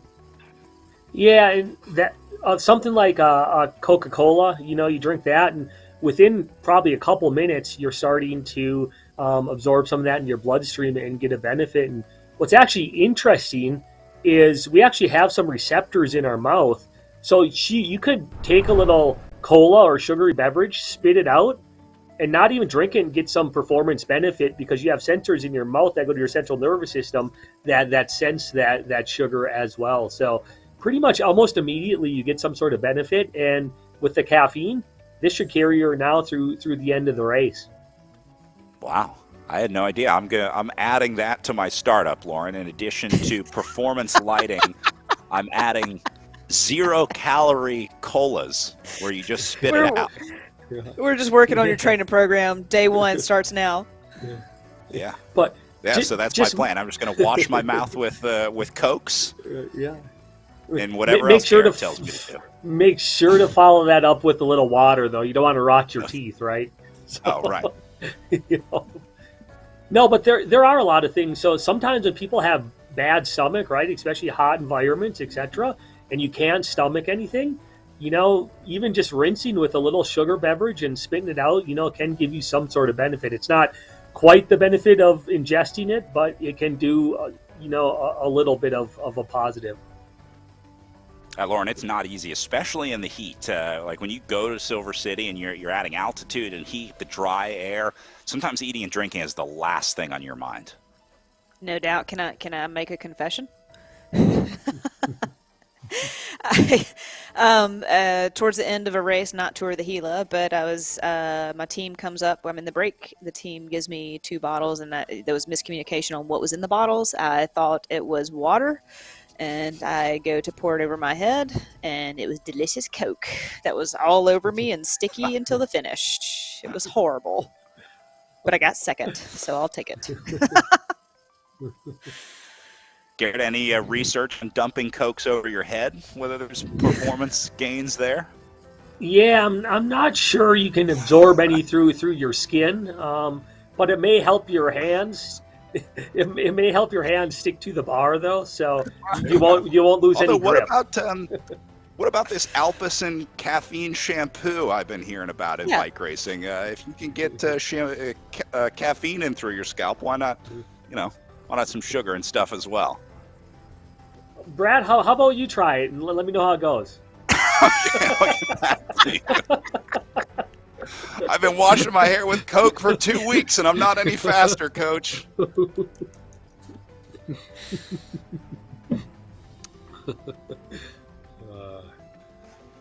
Mob showered in caffeine shampoo today. She is crushing it up here with Godby and Skalou.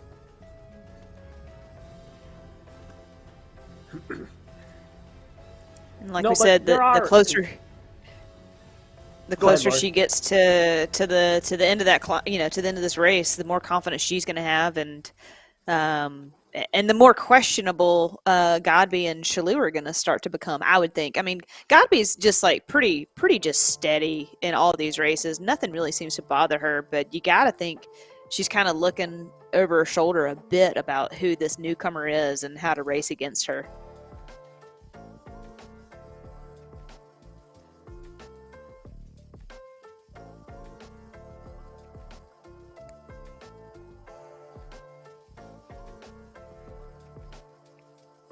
Back to Erin Ayala here. Down to just 1 bottle. She had like 3 on the desk yesterday.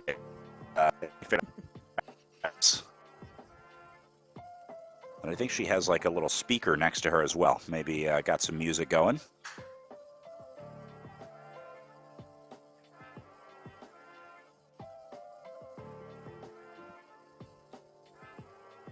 Big wattage here too, holding it right around 300 watts. which is no easy task for a rider like Erin Ayala. Isler coming up on Ayala here behind her. She's only 450 meters back, so we may see Isler here soon, Lauren.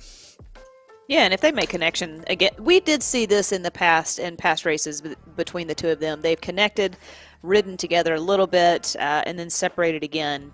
Different circumstances, but I feel like Erin, coming from that triathlon background, is pretty comfortable in no man's land, and Isler's lived there these last couple of races too. So they are no stranger to this where they are right now on the course. To me, though, it looks as though Isler's given her a bit more effort than Erin was, but maybe it's just a situation. I mean, you can see she's on a 7% gradient right now.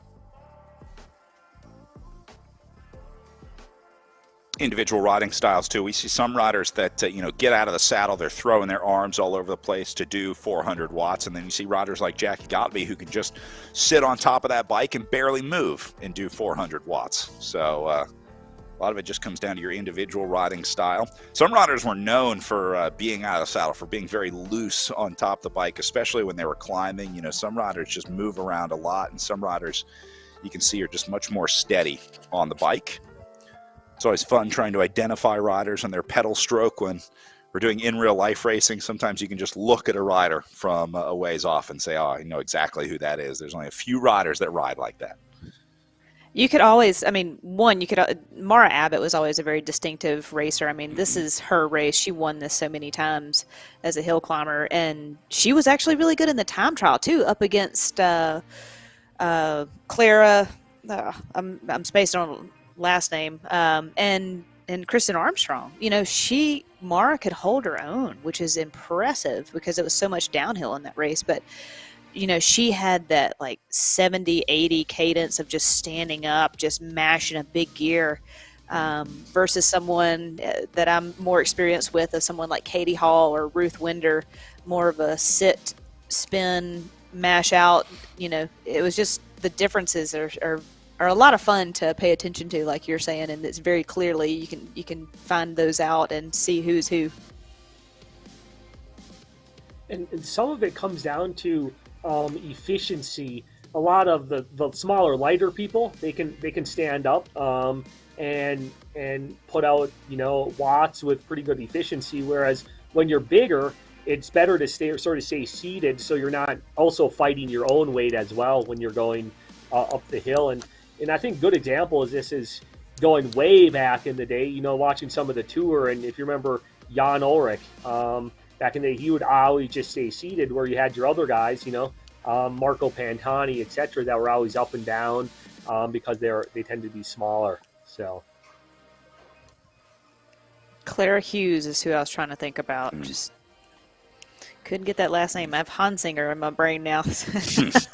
The new star. We've had so many great battles go through Tour of the Gila. I mean, a successful American bike racer, really at some point, you're probably going to go through Silver City, New Mexico. I mean, it's almost impossible to find a pro-continental world tour ride without first getting identified at considered a road races. But for the longest time, Gila has been one of those deciders. Races like Redlands, we have this little calendar of road races in the United States where if you to go to Europe, you want to be a world tour rider, a good performance at a race like Tour of the Gila gets you noticed because all the biggest teams are going to be there, and that's where you sort of get on the radar of those directors that are going to give you that contract next season.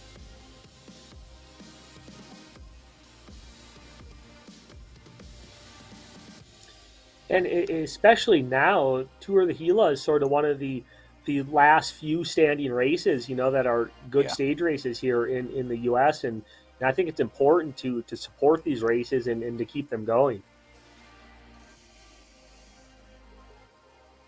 Well, we certainly owe Director Jack Brennan a debt of gratitude for his work in keeping this race alive for so many years. The blood, sweat, and tears that go in behind the scenes to make a race like this happen are really incredible. And Jack getting ready to celebrate the 35th year of Tour of the Gila this year, the 35th, well, I guess, happening of the race. We'll set after a couple years off because of the COVID-19 pandemic. But we're looking good to be back in Silver City this spring. So hopefully everyone's all vaxxed up and ready to rendezvous in Silver City April 27th to May 1st this year. And the new addition for the amateur races, like that is again such a great race to learn how to be a good stage racer because of the altitude, because of the location, and because of how hard this race is. It's such a great way to just get that education and the length in those stages in your legs as someone wanting to become a bike racer, a professional bike racer. It's such a great race.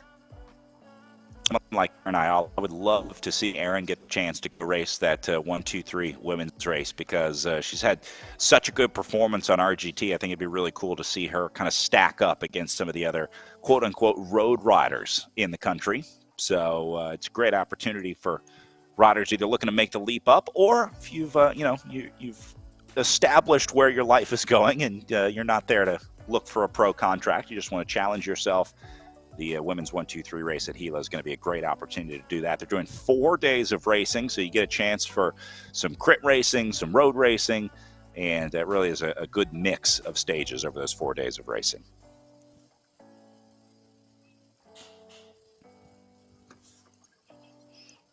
That registration open now, and again, you can use the code HELA2022 for 10% off of amateur race registration through next week. You can sign up at tourthehela.com. So if you've been on the fence about maybe hitting that register button and booking those tickets out to Silver City, there's a good excuse to do it. 10% off with code HELA2022. And that crit course is a good course, again, to kind of learn on. And I think about that, compared to all the other courses throughout the U.S. And because Garrett and I were talking, and it's got a good hill in there, like the race can be won and lost definitely on that, where it is won and lost on that backside. I mean, the first finish line essentially is to the second to last corner at the top of the hill, and then you need a good teammate to take you down to that last corner. But it's not so technical that it's a little bit above your pay grade, above your ability. It's just the right amount of corners, right amount of downhill, uphill, and a good finish line, good safe finish line that I think amateurs would love or should give it a go.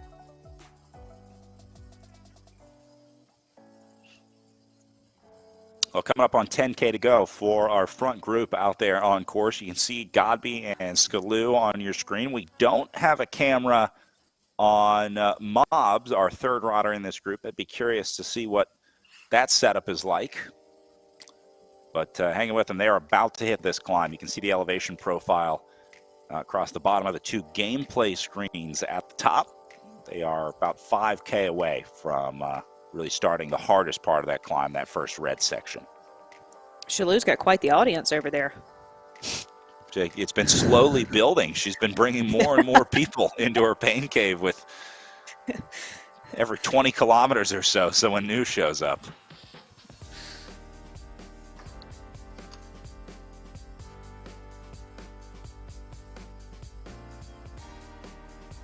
Prime time, Julia Sulu. Just past 8 o'clock in the evening over in Europe. Or what they would call 1800, 20 o'clock.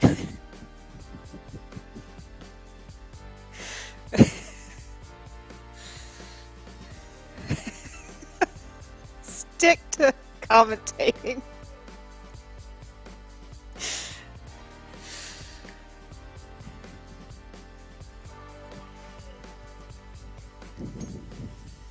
Math was never my strong suit.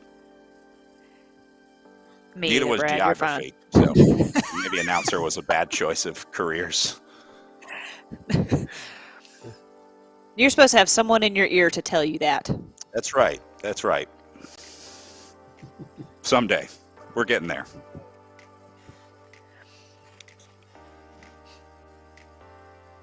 Look at the side profiles. There's Skaloo, Godby, and Mobs. Again, we're watching all the data on the screen. There's a couple that comes at you here on RGT, but we're looking at the individual rider stats on the upper left-hand corner. The rider that's highlighted on the leaderboard to the left is the rider whose stats you see. So right now we're following Godby. So The numbers in the upper left and upper right-hand corners correspond to Jackie Godby with this camera right now. We'll move throughout this break and follow Mobbs and Skaloo a little bit, but Godby, move over to Julia Skaloo here. You see her numbers change, doing 150 watts.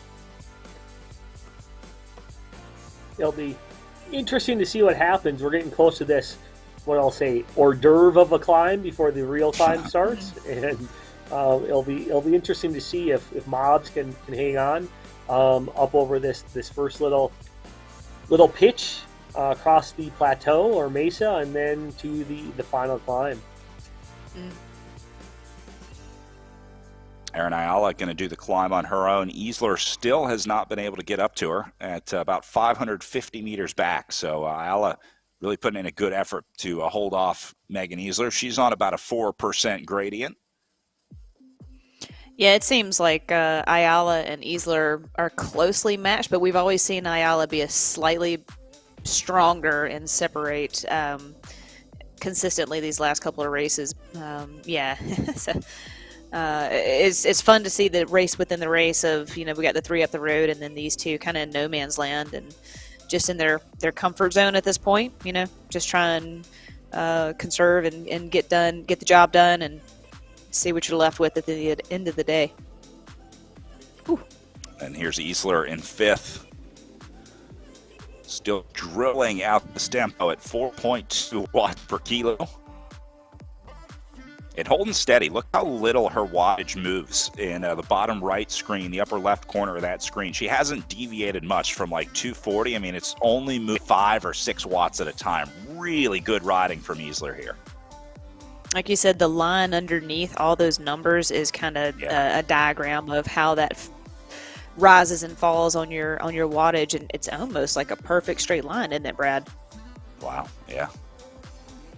Easler may be one of the best at that in the game here in the Echelon Racing League. I mean, even Jackie Godby, Julia Skaloo don't show that consistency in their power.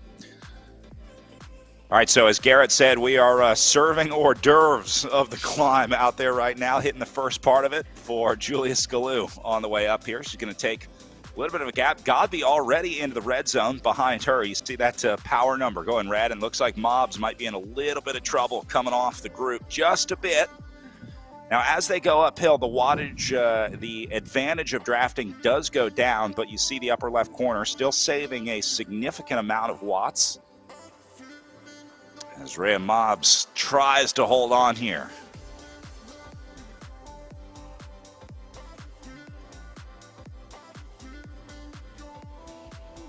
I think today is kind of Shaloo's race to lose. We've seen her separate from Godby on almost all the climbs, and Godby's having to respond. So I think today is her day. I'm hoping today is Shaloo's day, honestly. But I kind of hope Mobbs can make it back at least to the base of the climb.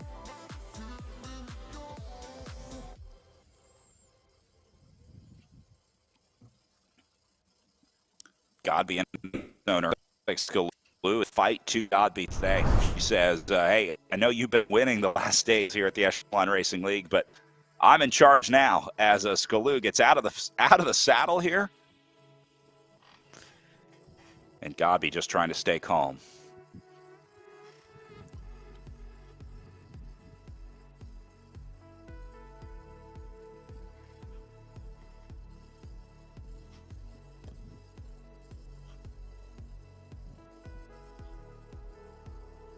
I think we're all just intently watching Yeah. their face, their body language. Like, I'm trying to look for any kind of crack in Godby at all, and the only thing I can see is literally in the corner of her mouth.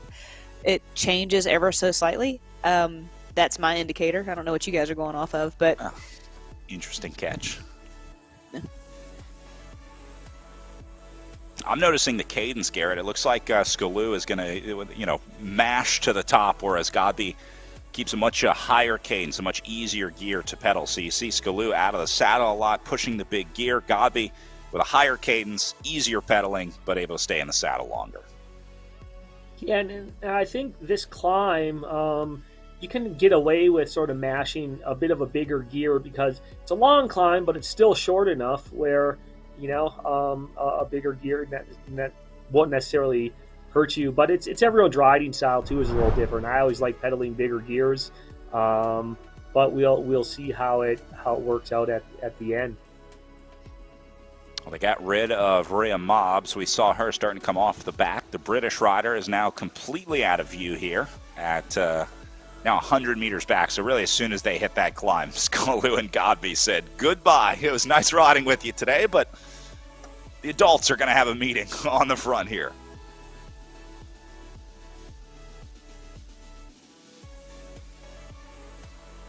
Still a lot of race to go, 6.4K, but it's all uphill on the way up, so.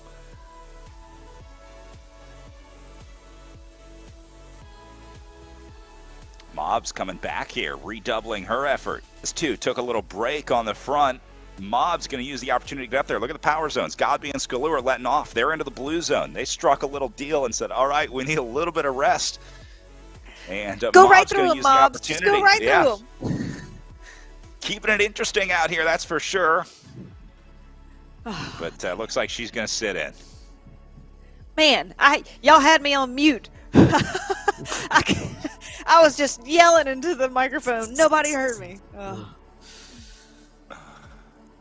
Well, Mobbs made it back. Lauren was cheering for Rhea to get through the group, but I think Rhea would say, "Why don't you get out here and ride through the group, Lauren?"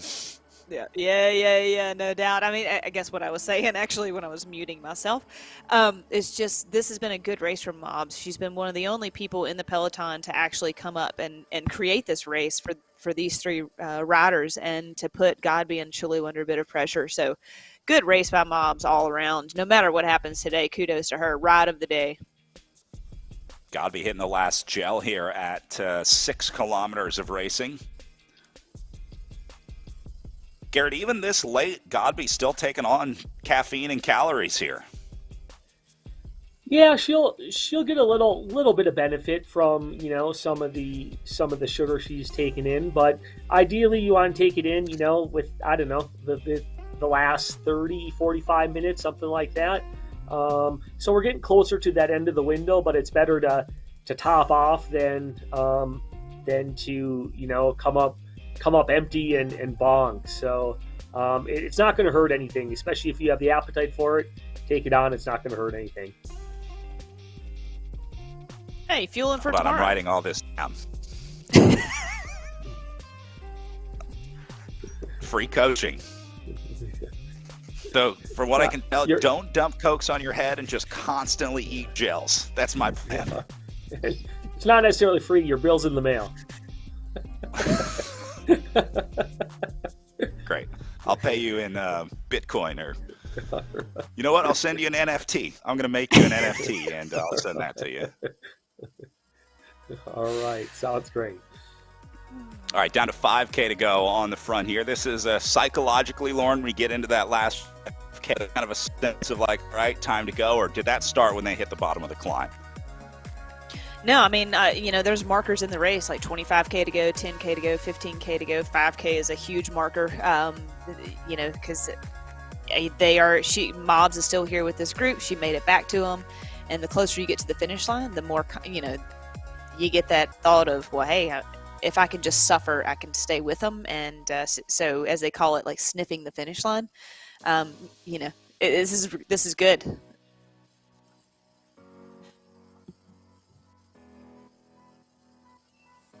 And it has to give her quite a bit of confidence that she was able to get dropped and then catch back on. And that's always good for the confidence as well. Yeah, shows you belong there. I've been noticing Julia Skalou's bottle collection has also been growing. Look at all the empties she has in the bottom left corner of the screen here. That includes that bottle of Coke that we saw her pulling from earlier in the day. So it's a constant battle to stay hydrated and stay fueled up out there, especially on the trainer, Garrett. Anyone that's ever ridden the trainer is like, somehow sweat. It seems impossible to do in real life. Your body just produces sweat from places that you didn't even know could produce sweat when you get on the trainer. For sure. And, a lot of times I remember, like everything is rusted on the trainer from your salt, and so you definitely sweat a lot. You don't have the breeze coming through like you do when you're outside. So it's important to maintain that hydration, not only for today, but as Lauren alluded to, tomorrow as well. That's important to maintain your hydration for the penultimate or the grand finale stage tomorrow. The Queen stage. On the base of the climb, onto the red section here, Shalou getting a little bit of a gap over Jackie Godby, but still 4 kilometers of racing to go. So Godby's got plenty of time to get back up to Shalou, but she will want to close that gap sooner rather than later. It only gets harder as that gap continues. And Shalou staying out of the saddle here. Look at Jackie Godby staring down Shalou in the screen up ahead. And then Mobs to hang on Godby's wheel. Yeah, that's good racing by Mobs too. Be curious to see if she can hold on all the way to the finish. Mobs is looking at a one-way ticket to this finish line, and she's thinking, I'll just hitch a ride on the Jackie Godby Express.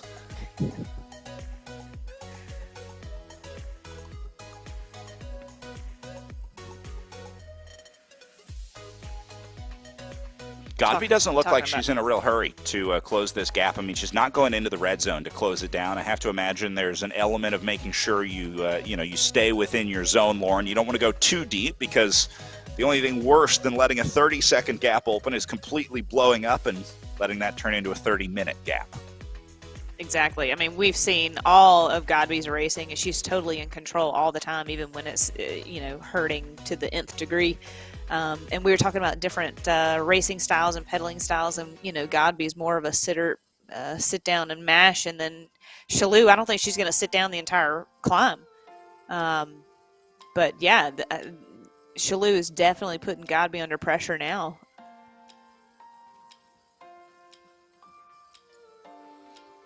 We know it's bad when Jackie Godby gets out of the saddle. It is go time. We are looking at a serious challenge here for Godby.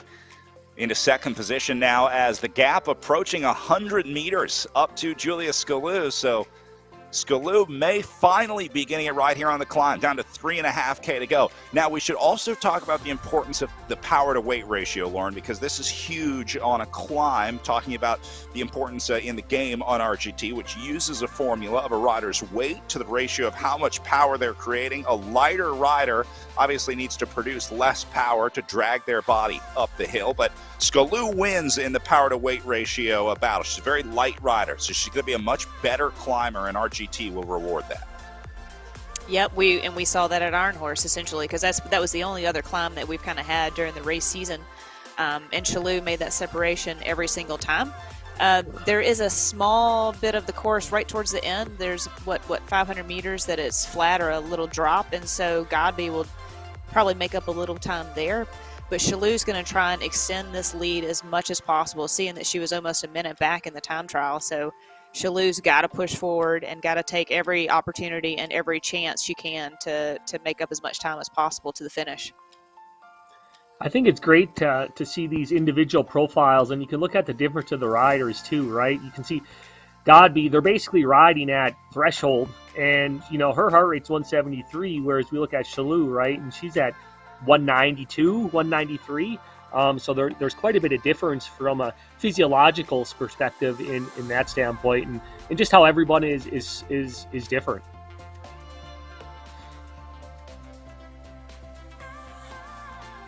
Like a hummingbird heart rate over there at 192. Just, oh man, I haven't seen 193. I won't ever see 193 anymore. I'm getting old. No, that it is impressive, she's in the mid 190s, and that's pretty much what she can sustain from a functional standpoint, and that's pretty high, which is not necessarily a bad thing.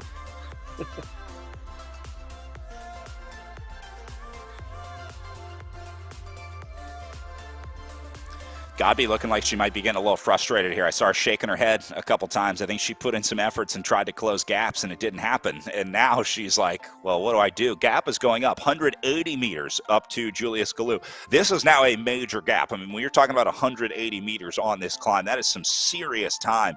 And Godby is in a place that she has not been in a long time here in the Echelon Racing League, and that's in second position. Ever. Yeah.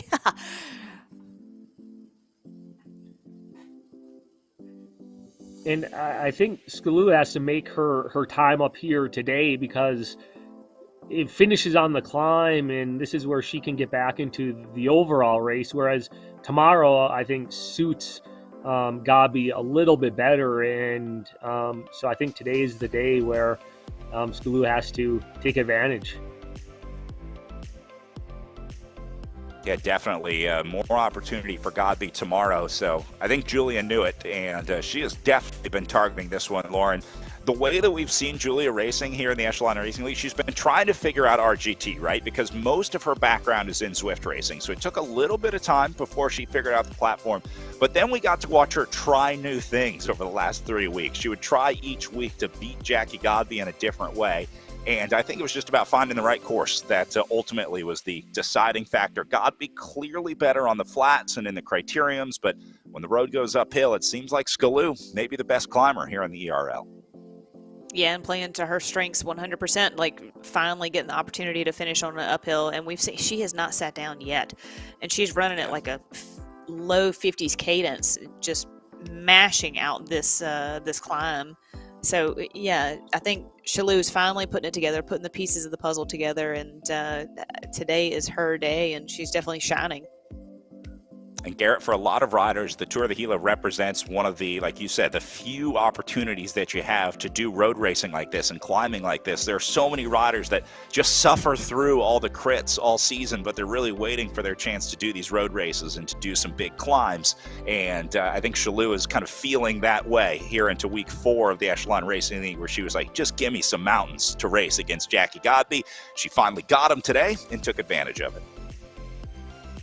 It's a great race for climbers to, showcase their skills, and it's a very European type race. And the roads are, not only are they kind of rough and chip sealed, which makes it more of a challenge, but they're narrow as well in a lot of places. So it definitely has a European feel, and a lot of these climbers who go uphill well can showcase what they have compared to doing a criterium at the America's Dairyland or something like that. The 1.8K for Godby, 1.6K for Scalu. See Scalu, our numbers consistently higher as well. She's averaging about 6 watts per kilo on the way up here. Jackie getting steady between 5.3 and 5.5. So Scalu is just throwing more watts at the problem out there today.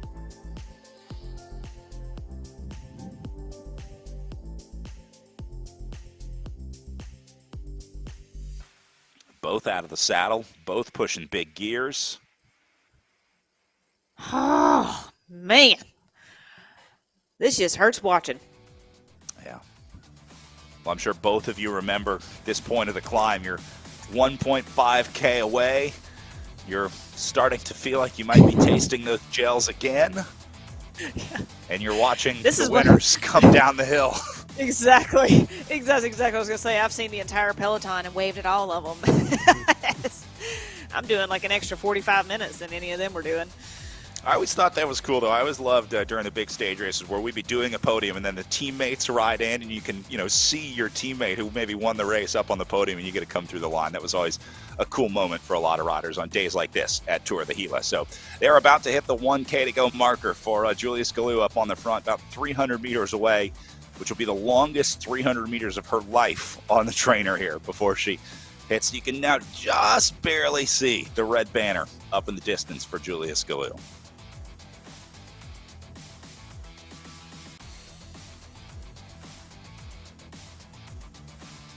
And she needs to continue to keep digging deep and trying to put in time into Godby, just from an overall standpoint. Impressive ride from the stage, but for the overall, she needs to keep her head down and stomping on those pedals. That's a great point. Yeah, we haven't really talked much about the GC implications today, but Godby looking at about a 40-second pad coming into the day today, so it might be actually close to that by the time Godby hits the line behind Skalou here. So we'll see, but there are going to be some major GC implications happening here. Yeah, and talking about that, I can just imagine Godby's just going to try and limit her losses, especially going into tomorrow if it doesn't finish on a climb. She'll just do her best to keep her overall lead.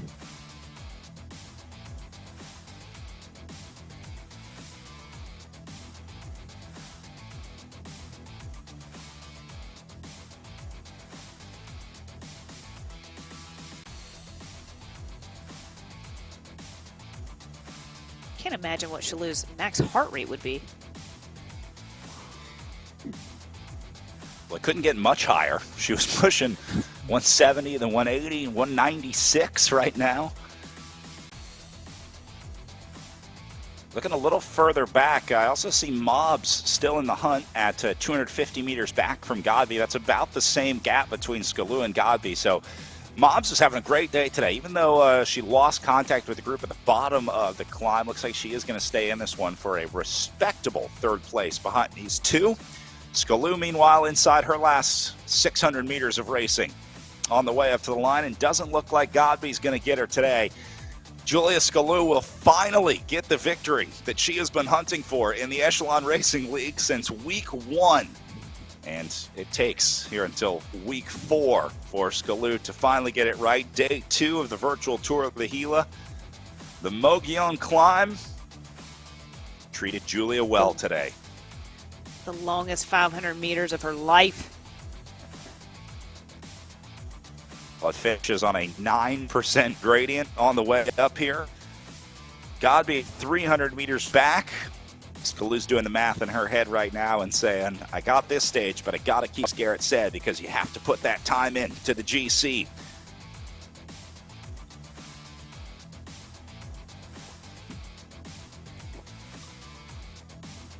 Godby just trying to salvage her race today. Hold on to as much time as she can. And she will. I mean, she's going to be in enough time to keep her overall. But what a great stage win for Shalou now. Into her last 150 meters. Well, the Rose Beast Mode rider has been working on this win for the better part of this indoor racing season. And it's finally going to come good here in January as Julia Skalou will beat Jackie Godby to the top of stage 2 at the virtual tour of the Gila. Your winner today on the Mogollon climb.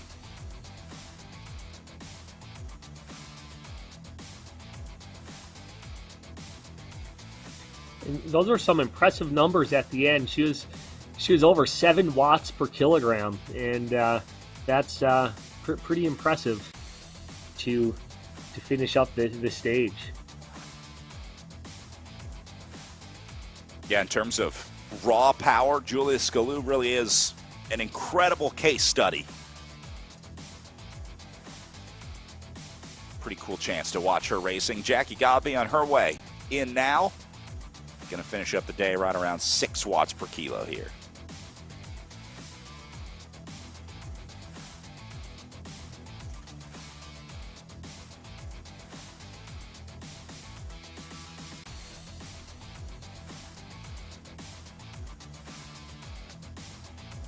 I don't know.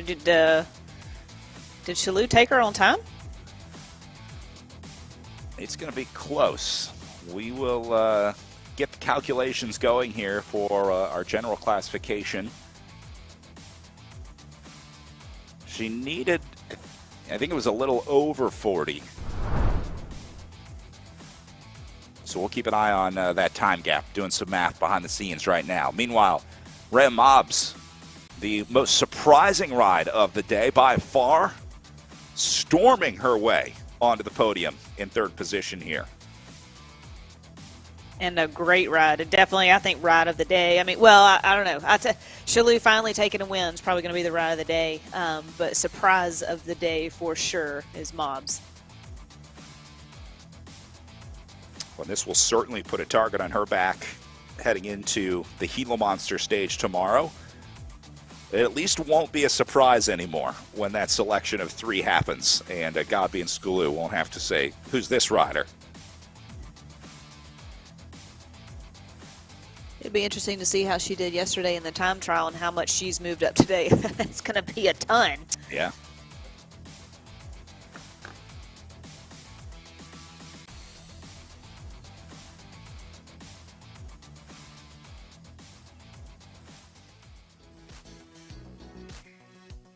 That's a very impressive ride.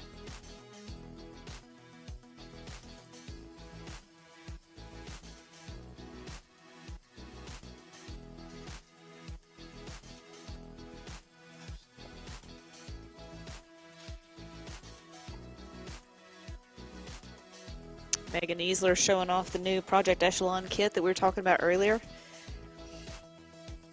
The water theme.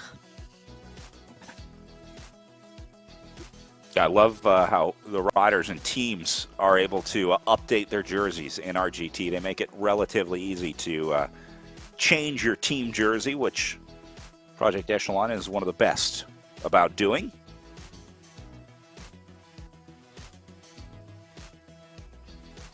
Again, their design this year inspired by water, which they say is significant because it represents an immense power and force that can change the landscape. At the same time, water has a rhythmic and calming effect that allows us to reflect. At Project Echelon, I believe physical activity has the same power and impact. So, cool little story behind those Project Echelon jerseys. Let's go back to Erin Ayala in her Velocity Vixen kit here in 5th position, wrapping up our top 5 for the day.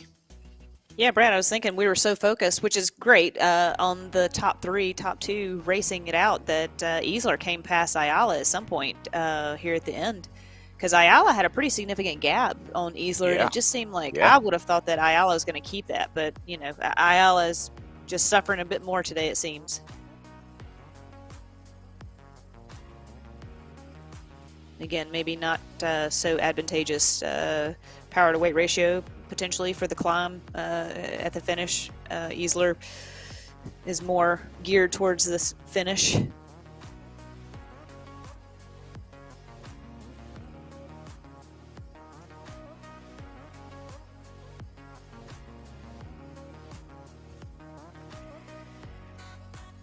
So Easler about to hit her 1K to go marker.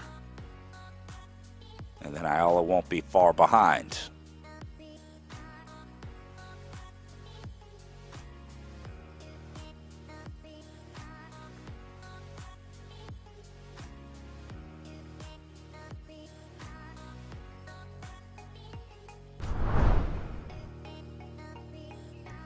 Quick look at the Julia Shalou fan club here. She's got a little race treat for her #1 fan.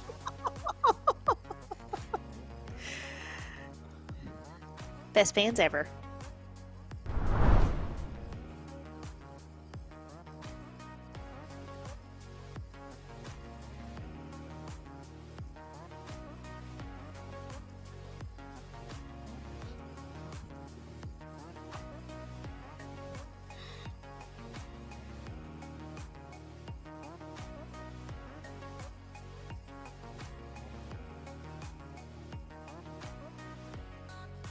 All right, so there Ayala has the Flamme Rouge inside as well.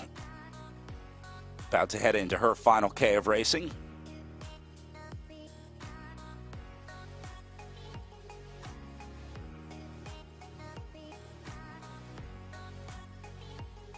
Easler staying on the gas in the orange power zone here. It would be easy at this point to say, you know what, I'm close enough, did my work, I can take it easy, but Easler staying on the power here. Yeah, as she should. I mean, again, you know, thinking about overall GC implications here.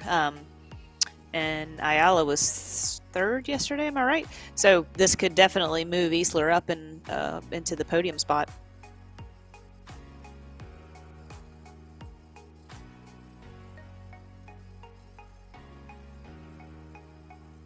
So we're going to let our top 5 get in, then we'll try and grab a word with some of our podium finishers. Trying to get Julia Scalu on. I don't know. We'll get a word with Jackie Godby. Always gracious with her time after a race. Watch Ayala and Easler on the way in here as well. The other important thing that I'm watching, in the Zoom room right now is the riders cooling down, getting ready for tomorrow. It'd be very easy to just get off the bike, right? You just want to lay on the cold floor and try and cool down. But the race continues, Lauren. You got to keep cooling down. Yeah, and that's what we've seen in the last, 5-6 years, right, Garrett? I mean, just everybody jumps off their bike at the finish and then jumps right onto the trainer again to cool down, and just pedaling at 100 watts, because you go from lactic acid full gas to 0, and all that's just going to load up in your legs. Am I right? I mean, that's the new, again, another new science that's come out. Yeah, just cooling down. It just, you have a lot of your physical activity hormones, sympathetic nervous system. It just helps you calm down, relax, remove any metabolic waste products that may be accumulating in your lower extremities, and helps you get ready for tomorrow. And also it plays a big mental role, right? Just to relax, calm down, and then regroup and start putting your focus towards the recovery and the race tomorrow. You got that, Brad? Recovery. Well, yeah, got it. I'm working on it right now. I'm going to get some Jackie Godby chocolate going here for my recovery. The recovery has already started for Jackie, getting ready for Sunday tomorrow into the Gila Monster. Let's go over to Emma, who has Jackie in the SIS Zoom room. 1, go. Awesome. Thank you, Brad. I'm here in the Zoom with Jackie Godby. Jackie, a little great ride, but a little bit of a tougher race today. How are you feeling after this race? I am absolutely 1, shattered, and 2, in awe of Julia's watts. That was amazing. That was a tough race, and oh my goodness, the speed she put out today, the power, that was incredible. So, like last night I said, I was really looking forward to this race, really looking forward to a different type of climb. And I think we saw that today. I think we saw a couple of new riders highlighted. I think we saw the climbers really get their due credit for what they do well. So I am absolutely shattered, exhausted, tired, but really, really happy with the race today. Yeah, talking a little bit more about that, we saw a lot more competition within this race. Can you talk a little bit about the 2 racers that were with you at the front for the majority of the race, Mobs and Echelon? Can you talk a little bit more about what their competitiveness brings to your game? Yeah, so, coming into this race, you come in with plans, and sort of like a battlefield, all plans stop the minute the first shot is fired. So, I had a couple plans, was I just going to TT off the front if I was able to really capitalize on those early downhills? Was I just going to race my own race the instant we hit the first of those sort of final climbs into the hill? And I did not anticipate Mob at all. So when she made the breakaway with Julia and I, all plans go out the window, and I get really excited because this is racing, this is thinking on the fly, and this is just fun. And I really, really enjoyed that moment when she just broke away from the rest of the pack. And, I, through the screen, I almost, met eyes with Julia. You can't because you're racing, but had we been in real life, I feel like we would have shared a look and been like, we know how this game ends. We chase her on the downhill. Like, we've been through this before. So, it was a totally different game today. I love to see it, and I just hope we get Mob up there again. I hope we get more strong riders joining the pack, joining that sort of front group, throwing punches, and just making this the fun, strategic game it really is. Stage 2 is done. We go into stage 3 tomorrow. What are you taking away from this race into Sunday? Well, Sunday is 30 miles longer, so we're going to start with that. But I'm going to take away, I got to be real careful on these uphills. I am going against some of the best climbers in the game here. And that means I need to bring my best physical game. I need to be my best mental game. And in the end, I'm honored just to toe the line with them. and it's a lot of fun. So, absolutely huge congratulations to Julia for her first win in the series today. It's much deserved. She's such a tough rider, and that was absolutely impressive. Awesome. Thank you so much, Jackie. And we'll see you tomorrow for some more great racing. Back to you, Brad. Never ceases to amaze me how gracious Jackie Godby is. The first thing she says is, I hope she's back tomorrow. I hope Mob is in the mix tomorrow as well. Can you imagine a pro bike racer saying, yeah, I wish more riders would finish with me in the front group? That's awesome. I think that's, yeah, exactly. I mean, Jacqueline just has such a great outlook on all of this, and she loves the competition. She loves the threat, and like we were talking, sure enough, like Mobs goes up the road, and the two of them kind of look at each other like, "Wait a minute, who's this?" And so, yeah, Jacqueline's pretty excited to have a third compatriot up there now.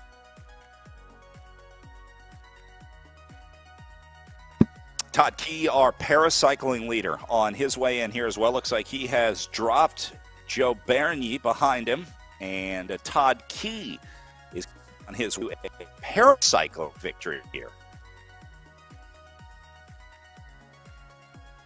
And Todd's staying in the red zone all the way up here as well, inside his last 500 meters.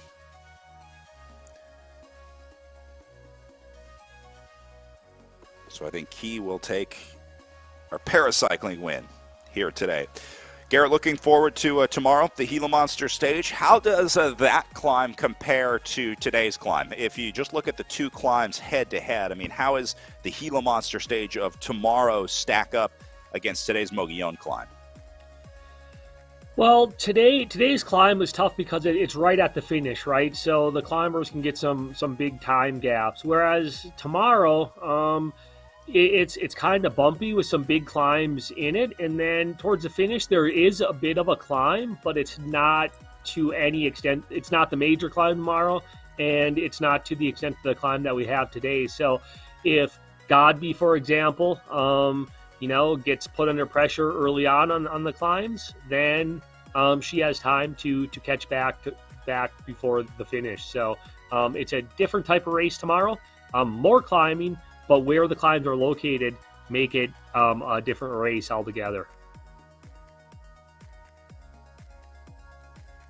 Well, and certainly the third day of a weekend of racing will have its effect, Lauren. After a time trial and a big day of climbing today, we're going to see who has the endurance as well tomorrow.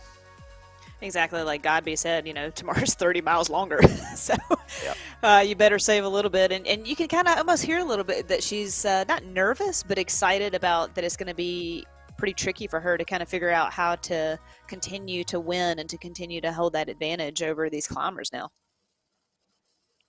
Well, it will be certainly a rematch on the big climb up to the Heat tomorrow as we watch Todd Key roll in to win his para category. Looks like Joe Bernier will go second, and I think Dennis Perrin going to hold on for third, although he's got a little battle going with Brooks back there for the final podium spot. And it looks like Sander Koeman's still going to lock in at the front of our hand cycling competition. Here's where things ended so far with our 6 riders in at the front of our pro women's race. The Julia Scalu doing 4.94 average watts per kilo on the day compared to Jackie Godby's 4.19. She just crushed it with watts out there today, Lauren. Yeah, and even Jacqueline said that at the end, to see the watts that she was putting out on, even she was impressed. So, she didn't have an answer to it, which is fine. I mean, you can only do so much as an athlete. So that is very impressive numbers.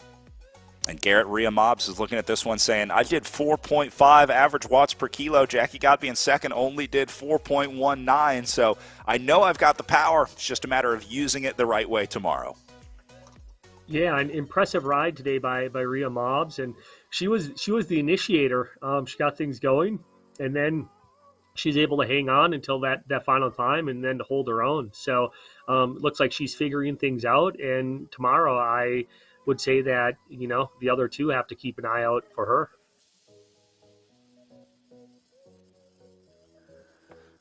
Well, Julia Scalu moving into the GC lead after today's result as well. A little bit of back of the napkin math gives her an 8-second lead over Jackie Godby heading in tomorrow. This could not be a better setup, Lauren. An 8-second lead into the last day of racing, and it's all going to come down to a big day of climbing. Let's take a look at that map before we bid this race farewell for today. Again, it's the Gila Monster Climb tomorrow. It's a little bit longer, but they've got more flat riding, and then Lauren, once you hit this section, all bets are off. The beast. Yeah, this is going to be a great race, and to have it play out like it is and having Shalou now in the lead, I'm super excited about tomorrow. And it's going to be a hard race for Godby to try and come back and get that win. We'll be back for stage 3 of the virtual tour of the Gila. Same time tomorrow. Our broadcast starts at 11 o'clock Eastern. We'll start with our pro men, and then pro women have their premier time slot tomorrow. So for Garrett Peltonen and Lauren Hall, my name is Brad Soner saying thanks for watching stage 2 of the virtual tour of the Gila in the Echelon Racing League today. We'll see you tomorrow, 11 o'clock Eastern, for the start of stage 3.